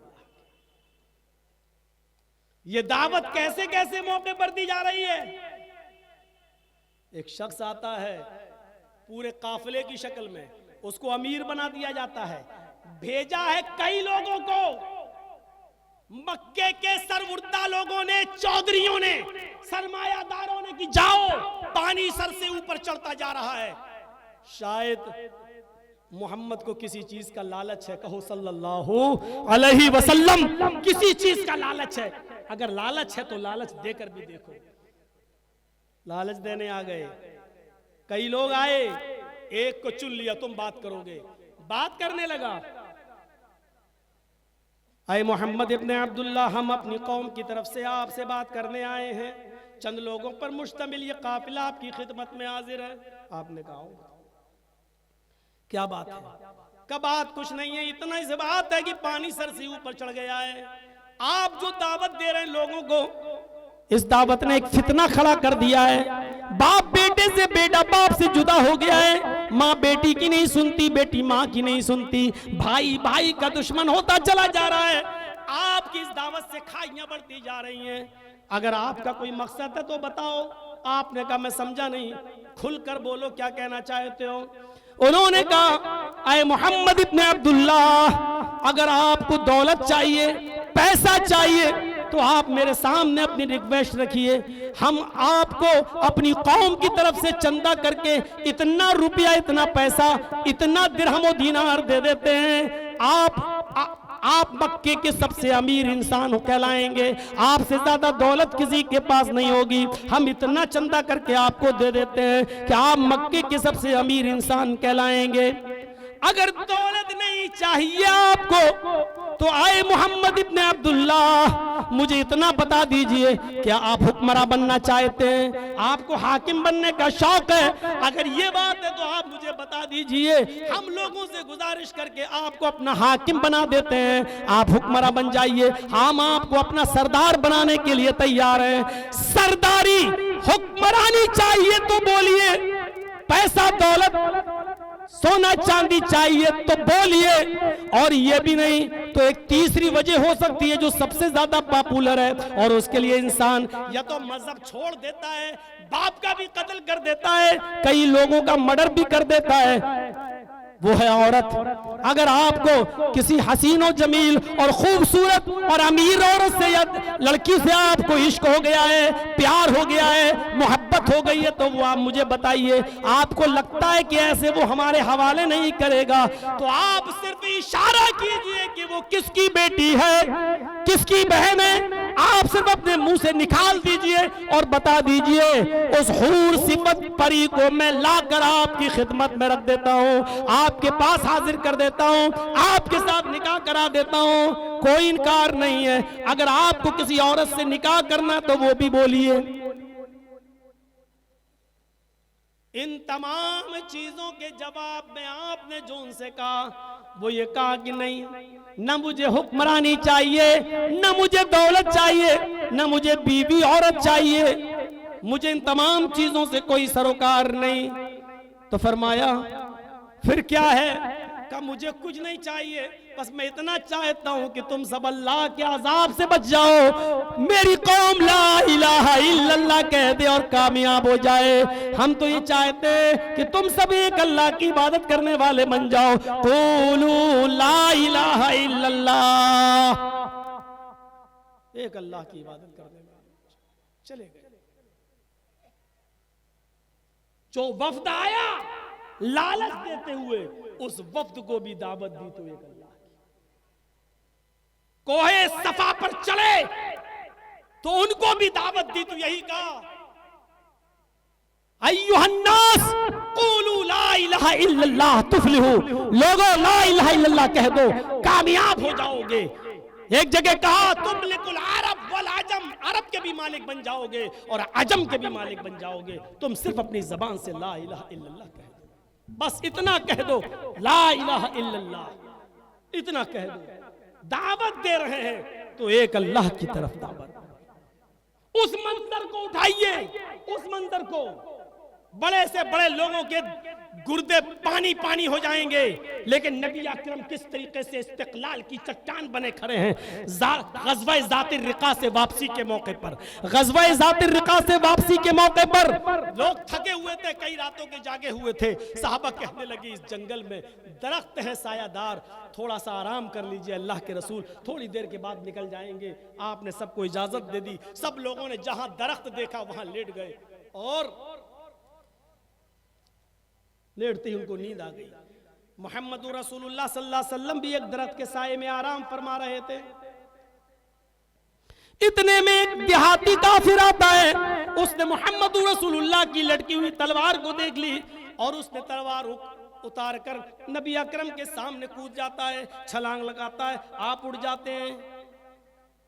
वो आपके पास तलवार लेकर खड़ा है और एक ही सवाल करता, मय्यम नऊका या मोहम्मदू, मय्यम नऊका मिन्नी या मोहम्मदू, आए मोहम्मद बताओ तुम्हें मेरे हाथ से कौन बचाएगा। ये सहाबी वहां है, वो सहाबी वहां है, तीसरा वहां, चौथा वहां, पांचवा वहां। जब तक आवाज देंगे तब तक तो ये काम ही तमाम कर देगा। आपने कोई आवाज नहीं दी, ये बढ़ता जा रहा है और नबी के चेहरे पे मुस्कुराहट आती जा रही है। करीब जाता है, एक ही जुमला कहता है, मैं यमनऊका मिन्नी या मोहम्मद, आए मोहम्मद बताओ तुम्हें मेरे हाथ से कौन बचाएगा। और ये जुमला सुनकर इस्तिक़लाल की चट्टान बनकर जो जवाब दिया वही मोहम्मद रसूलुल्लाह की दावत थी। पूरी जिंदगी भर आपने उस मौके पर उस काफिर को भी जो जवाब दिया वो जवाब था, अल्लाह अल्लाहु यासिमुनी, मुझे अल्लाह बचाएगा। लफ्ज़ अल्लाह गौर कीजिए, लफ्ज़ अल्लाह उसकी जबान से निकला, मोहम्मद रसूलुल्लाह की जबान से निकला, उसने सुना, थरथरा गया, थरथरा गया, कांप गया। इज़ा ज़ुकिरल्लाहु वजिलत क़ुलूबुहुम, ये तो मोमिन की सिफत होनी चाहिए, जब उनके सामने अल्लाह का नाम लिया जाए तो उनका दिल थर्रा जाए, कांप जाए। लेकिन वो काफिर है, वो कांप रहा है। हाय मुसलमानों, जरा अक्ल के नाखून लो, काफिर का दिल कांप रहा है। सिफत तो मुसलमान की कुरान पेश कर रहा है। यहाँ अजान की आवाज आती है, अल्लाहु अकबर अल्लाहु अकबर। बेगैरत चाय की दुकान पर चाय की चुस्की लेता है। यहाँ अजान की आवाज आती है, अल्लाहु अकबर। बेगैरत साड़ी को प्रेस कर रहा होता है। यहाँ अजान की आवाज आती है, अल्लाहु अकबर। बेगैरत अपना पावर लूम बंद करने की कोशिश भी नहीं करता है। यहाँ अजान की आवाज आती है, लेकिन मुसलमान के दिल के ऊपर, मोमिन के दिल के ऊपर उसका कोई असर नहीं पड़ता है। जबकि ये सिफत मोमिन की बताई गई है, इज़ा ज़ुकिरल्लाहु वजिलत कुलूबुहुम। मोमिन तो वो है जब उसके सामने अल्लाह का नाम आता है तो उसका दिल कांप जाता है, उसका दिल थर्रा जाता है, उसका दिल लरज जाता है। उस जमाने के काफिर हमसे कहीं अच्छे थे, इसलिए कि वो अल्लाह की ताकत को, अल्लाह के पावर को हमसे ज्यादा समझा करते थे। इसलिए ही तो वो काफिर थर्रा गया, अल्लाह का नाम सुना वो कांप गया। वो जानता था कि मोहम्मद रसूलुल्लाह ने कोई मामूली हस्ती का नाम नहीं लिया है। तलवार उसके हाथ से गिर गई और मोहम्मद रसूलुल्लाह ने वो तलवार उठा ली। अब उससे पूछा, बता तुझे मेरे हाथ से कौन बचाएगा? उसने कहा, आपके हाथ में तलवार है, आप नहीं छोड़ सकते, आ जाओ। नजरअंदाज कर दिया, छोड़ दिया उसको। मैं बताना ये चाहता हूं, जो जान लेने आया और मोहम्मद के सामने सल्लल्लाहु अलैहि वसल्लम के सामने खड़ा है, तलवार उठा भी ली और मारने वाला है, उसके सामने खड़े होकर भी उसको भी दावत दे रहे हैं तो एक अल्लाह की। अपने कातिल के सामने खड़े होकर ऐसे नाजुक मोड़ पर भी उसको भी जोड़ रहे तो अल्लाह से जोड़ रहे हैं। रिश्ता देखिए कैसा है, वदाइयन इलल्लाह। इसको कहते हैं मौत के सामने खड़े होने के बाद भी दावत इलल्लाह। यहाँ निकलते क्यों ये वो चीख, मेरा क्या होगा, वो मरा, बाल नोच लिए, सीना चाट कर रही है, खिलौने ला ला के देखा, अभी खिलौने से कौन खेलेगा, मेरा बेटा तू तो चला गया। कैसे वाहियात नारे लगते हैं। मौत सामने, दुश्मन सामने खड़ा है, काफिर है, अगर वो मुझे कत्ल कर देगा तो बहुत इनाम पाएगा अपनी कौम में जाकर। इनाम के लालच में भी आया, लेकिन अल्लाह का नाम सुना, लरस गया। यहाँ अल्लाह का नाम सुनते हैं तो 5 कदम 10 कदम जाके मस्जिद जाने की तौफीक नहीं होती है। ये मुसलमान हैं कि जिन्हें देख के शर्माए यहूद। किस तरीके से जोड़ा, एक अल्लाह से जोड़ते चले गए। मेरे भाइयों, अंदाजा लगाइए, वो बस्ती थी ताइफ की, दुश्मन है, सर पे चढ़े हैं, पत्थर मार रहे हैं, इतने मारे कि सर फट गया, खून निकला। पढ़िए ज़ातुल माद अल्लामा इब्न क़य्यिम की, पढ़िए सीरतुन नबी अल्लामा इब्न हिशाम की, पढ़िए रहमतुल लिल आलमीन काजी सुलेमान सलमान मंसूर पूरी रहमतुल्लाह अलैह की। सर फट गया, खून निकला, पैरों में जम गया खून, जूते नहीं निकल रहे थे, जूते खून के जम जाने की वजह से बेहोश होकर जमीन पे गिर पड़े।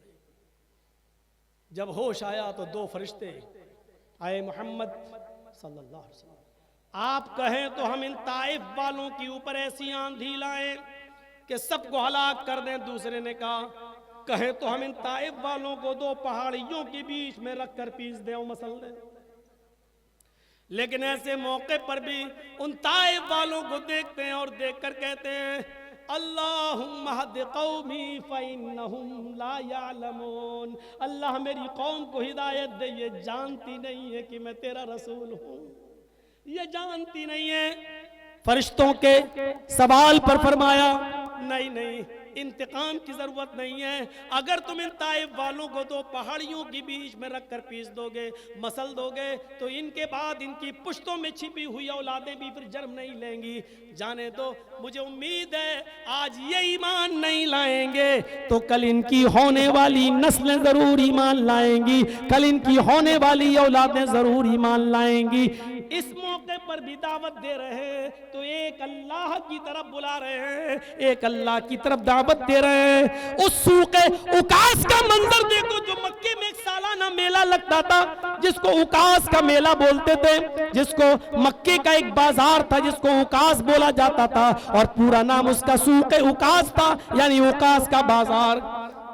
वहां आप लोगों को दावत और तबलीग करने लगे। पता चला कि मुख्तलिफ शहरों से वफ्द आया है, बिजनेस के इरादे से आया है, वहां लोगों को दावत दे रहे हैं, लोगों को तबलीग कर रहे हैं। इतना मारा लोगों ने कि आप बेहोश होकर जमीन के ऊपर गिरे हैं और खून से सर फटा पड़ा है। उस वक्त ज़ादुल माद में इब्न क़य्यिम लिखते हैं कि मोहम्मद की बेटी फातिमा की उम्र 4 या 5 साल की थी। वो घर के बाहर खेल रही थी।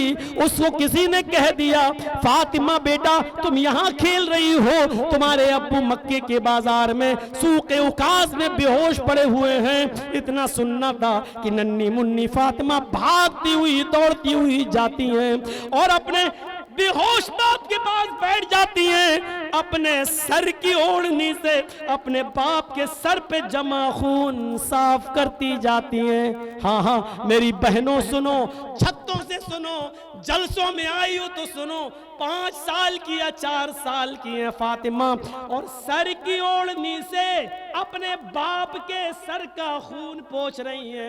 हाँ तुमने सही सुना, 5 साल की बच्ची और सर पे ओढ़नी, हालांकि पर्दा भी फर्ज भी नहीं हुआ है, सर पर ओढ़नी से अपने बाप का खून साफ कर रही है।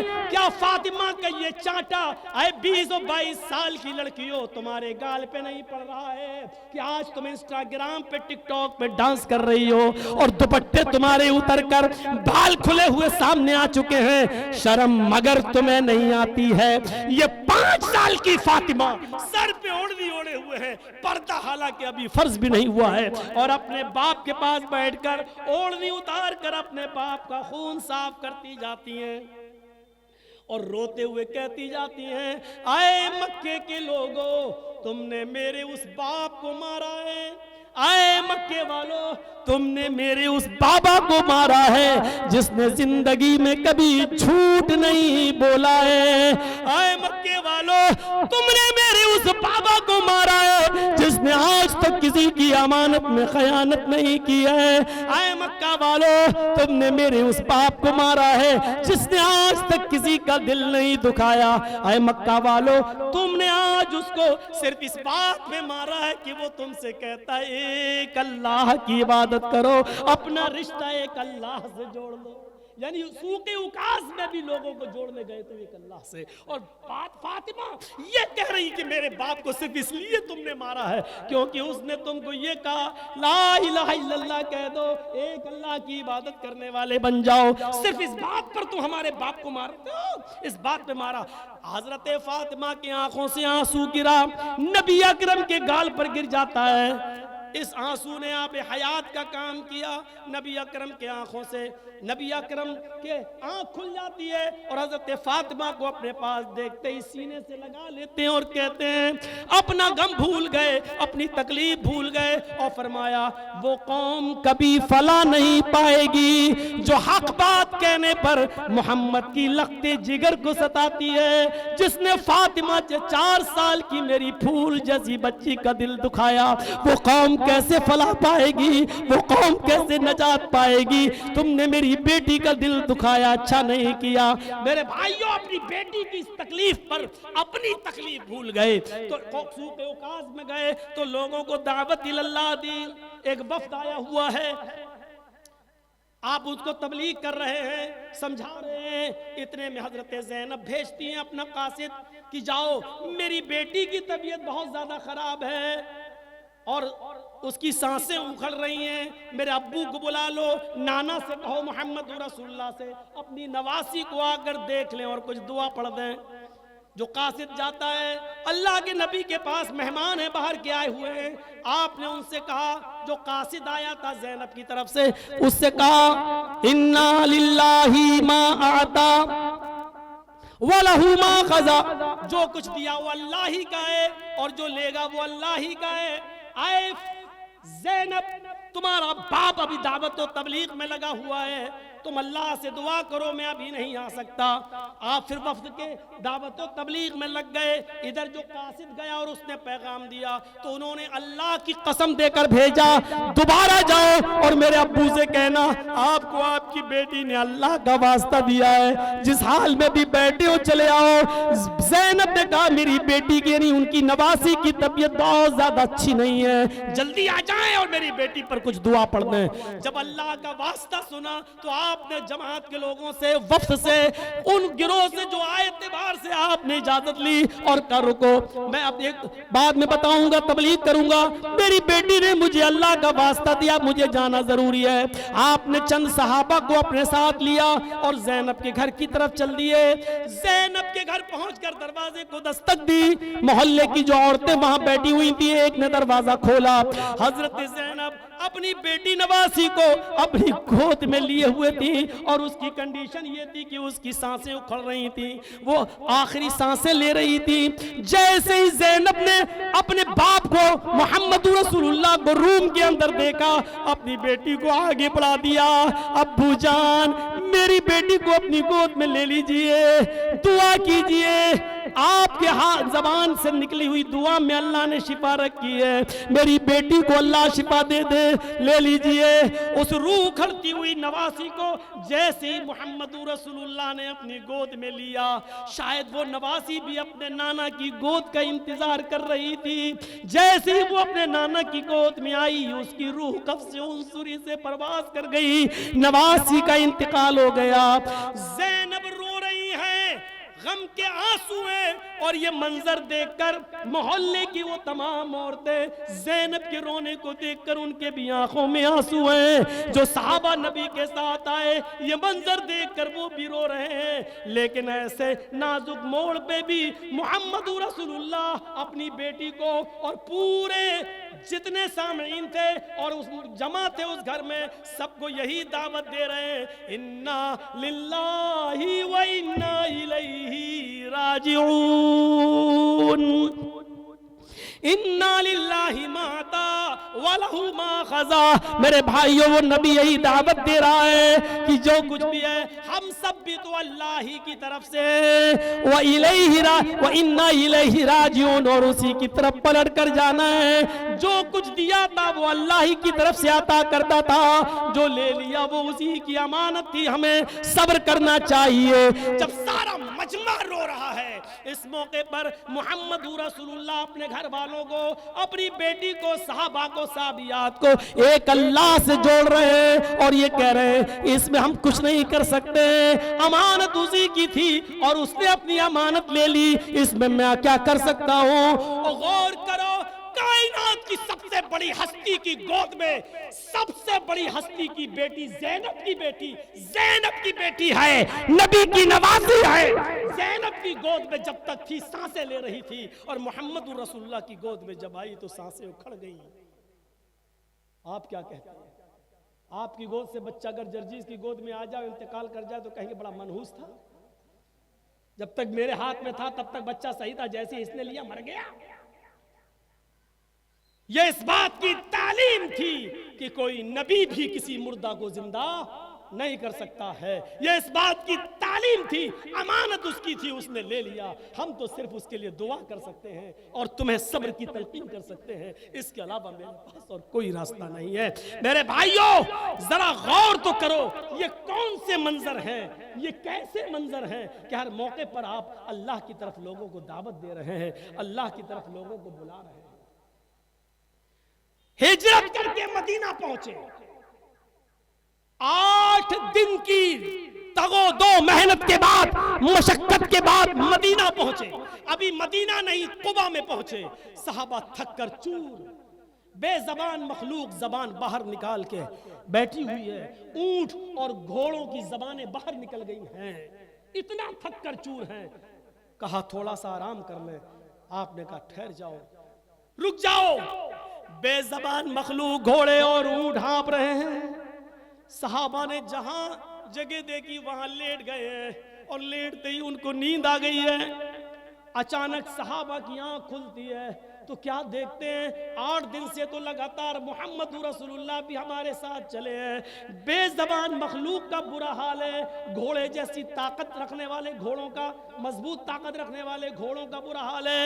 ऊंटों की ज़बानें बाहर निकली हुई है, वो भी हाँप रहे हैं और सहाबा एक तरफ हैं और वो सस्ता रहे हैं और सोने की कोशिश कर रहे हैं। इनकी नजर पड़ती है तो क्या देखते हैं, मोहम्मद रसूलुल्लाह एक पत्थर जमीन खोद कर रख रहे हैं। सहाबा वहां तशरीफ लाते, ये क्या कर रहे हैं? फरमाया इस जगह पर मैं मस्जिद कुबा की बुनियाद रख रहा हूँ, चारों तरफ मैं पहाड़ियां देख रहा हूँ। ऐ लोगों, यहाँ अल्लाहु अकबर की सदाएं बुलंद होंगी तो ये पहाड़ियां भी कयामत के दिन अल्लाह की वहदानियत का इकरार करेंगी। और इस जगह मैंने अल्लाह का नाम लिया, ये पहाड़ियां कयामत के दिन गवाही देंगी।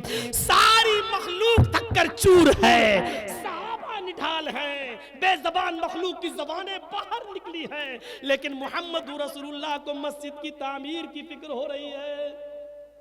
मोहम्मद रसूलुल्लाह को मस्जिद की तामीर की फिक्र हो रही है। या अल्लाहु अकबर की सदाएं बुलंद होंगी। ये है अल्लाह की तरफ दावत देने वाला शख्स, मक्के से मदीना हिजरत करके जा रहे हैं। गौर करो, मस्जिद मदीने की औरतें छतों पर ऐसे ही चढ़ गई जैसे आपके यहाँ जलसे में औरतें छतों पर चढ़ के जलसा सुन रही हैं। ऐसी वो औरतें मोहम्मद रसूलुल्लाह के आने का इंतजार कर रही हैं और छतों पे चढ़ के मोहम्मद रसूलुल्लाह का दीदार करना चाहती है कि नबी अकरम को देखें कि आज आप आ रहे हैं और किसके घर पर नबी की सवारी रुकती है, किसके घर पे आप आते हैं। मदीने की औरतें छतों पे चढ़ी है और अल्लाह के नबी जब मदीने में गुजर रहे हैं तो मदीने की छोटी छोटी 5-5, 6-6 साल की बच्चियां दफ बजाते हुए ये गीत गा रही हैं और गीत गाते गाते कह रही है, तलाल बद्रु अलैना मिन सनयातिल वदाई वजब शुक्र अलैना मा दा लिल्लाहि दाई। आज अल्लाह का शुक्र है, 14वीं रात का चांद मक्के से फारान की चोटियों से तलू होकर हमारे शहर मदीना में तशरीफ लाया है, हमारे यहाँ तुलू हुआ है। इस पर हम अल्लाह का जितना भी शुक्र अदा करें कम है। वो बच्चियां ये गीत गा रही हैं, आप उनका गीत सुन सुनकर मुस्कुरा रहे हैं। थोड़ा और आगे बढ़े तो वही बच्चियां ये गीत गाते गाते एक जुमला उनके मुंह से गलत निकल गया, वफीना नबियुन यअलमु मा फी गद। आज हमारे दरमियान एक ऐसे नबी तशरीफ लाए हैं जो कल की बात भी जानते हैं। आज हमारे पास ऐसे रसूल आए हैं जो कल का इल्म भी रखते हैं।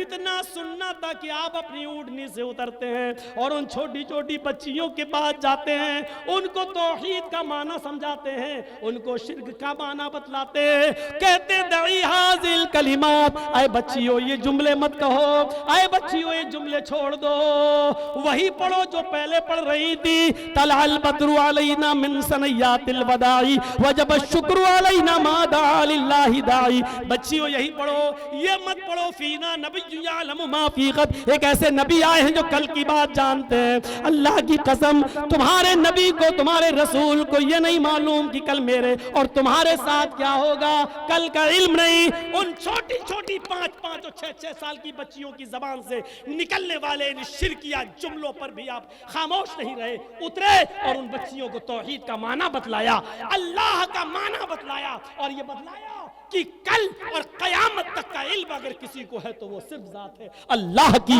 मैं तो अल्लाह का बंदा हूँ, अल्लाह की कसम कल मेरे और तुम्हारे साथ क्या होगा ये हमको नहीं मालूम। वो नबी मदीने आया, दावत देता रहा अल्लाह की, और जब आखिरी वक्त आया अल्लाह के नाम से दावत शुरू की, इक़रा बिस्मि रब्बिकल लज़ी खलक़ से। और जब आखिरी वक्त आया, आखिरी वक्त, तो आखिरी जुमला भी जो निकला मोहम्मद रसूलुल्लाह की जबान से, वो जुमला था अल्लाहुम्मा बिर्रफ़ीक़िल आला, अल्लाहुम्मा बिर्रफ़ीक़िल आला, अल्लाहुम्मा बिर्रफ़ीक़िल आला। आए अल्लाह रफ़ीक़े आला में, आए अल्लाह रफ़ीक़े आला में। शुरुआत की तो अल्लाह के नाम से और आखिरी जुमला निकला तो अल्लाह के नाम पर, यानी उसकी पूरी जिंदगी शुरू से आखिर तक अल्लाह की दावत में गुजरी। वदाइयन इलल्लाहि बिइज़्निही, ये है दाई इलल्लाह, वसिराजम मुनीरा, और रोशन सूरज बनाकर भेजा। कुरान में आसमान पर चमकने वाले सूरज को सिराजम वहाज कहा है। सिराजम वहाज, रोशन सूरज, चमकते वाला सूरज। लेकिन आसमान के सूरज को क्या कहा? सिराजम वहाज। और मोहम्मद रसूलुल्लाह को क्या कहा? सिराजम मुनीर, सिराजुम मुनीर। अब मैं ये दो जुमले इस्तेमाल करूंगा, सिराजुम वहाज और सिराजुम मुनीर। जब सिराजुम वहाज कहें तो आसमान का सूरज समझना, जब सिराज मुनीर कहें तो मोहम्मद रसूलुल्लाह समझना। मेरे भाइयों, आसमानी सूरज सिराजुम वहाज है और दुनिया का सूरज सिराज मुनीर मोहम्मद रसूलुल्लाह है। फर्क क्या है? आसमान का सूरज चमकता है, अंधेरा खत्म हो जाता है। मोहम्मद रसूलुल्लाह सल्लल्लाहु अलैहि वसल्लम को जब नबूवत मिली तो अंधेरा नहीं, गुनाहों का अंधेरा खत्म हो गया। आसमान का सूरज चमका तो जुल्मतों का अंधेरा मिट गया। मोहम्मद रसूलुल्लाह को जब नबूवत मिली और रसूल बनकर आए तो गुनाहों का अंधेरा मिट गया। सिराज वहाज चमकता है तो तारीकी खत्म होती है, सिराज मुनीर चमकता है तो गुनाहों का अंधेरा खत्म होता है। सिराज वहाज, आसमानी सूरज जब चमकता है तो रात में होने वाले जराइम बंद हो जाते हैं। सिराज मुनीर जब चमकता है तो गुनाहों के काम बंद हो जाते हैं। सिराज मुनीर जब चमका तो चोरी, डकैती, जिनाकारी, शराबनोशी, बेपर्दगी, उरियानियत और ये तमाम चीजों को जनाब मोहम्मद रसूलुल्लाह ने खत्म किया है। सूरज जराइम के इर्तिकाब को बंद करता है, मोहम्मद रसूलुल्लाह गुनाहों के इर्तिकाब को बंद करते हैं। वो भी सूरज, ये भी सूरज, वो चमकता है तो जुल्मतों को, तारीकियों को मिटाता है, ये चमकता है तो गुनाहों और पाप और ताप को खत्म करता है। मेरे भाइयों, फर्क इतना है, सिराज वहां जब दिन में चमकता है तो रात में उसकी चमक बंद हो जाती है, लेकिन सिराज मुनीर की तालीम रात में भी बाकी रहती है और दिन में भी बाकी रहती है। उसका नाम रात में भी लिया जाता है और दिन में भी लिया जाता है।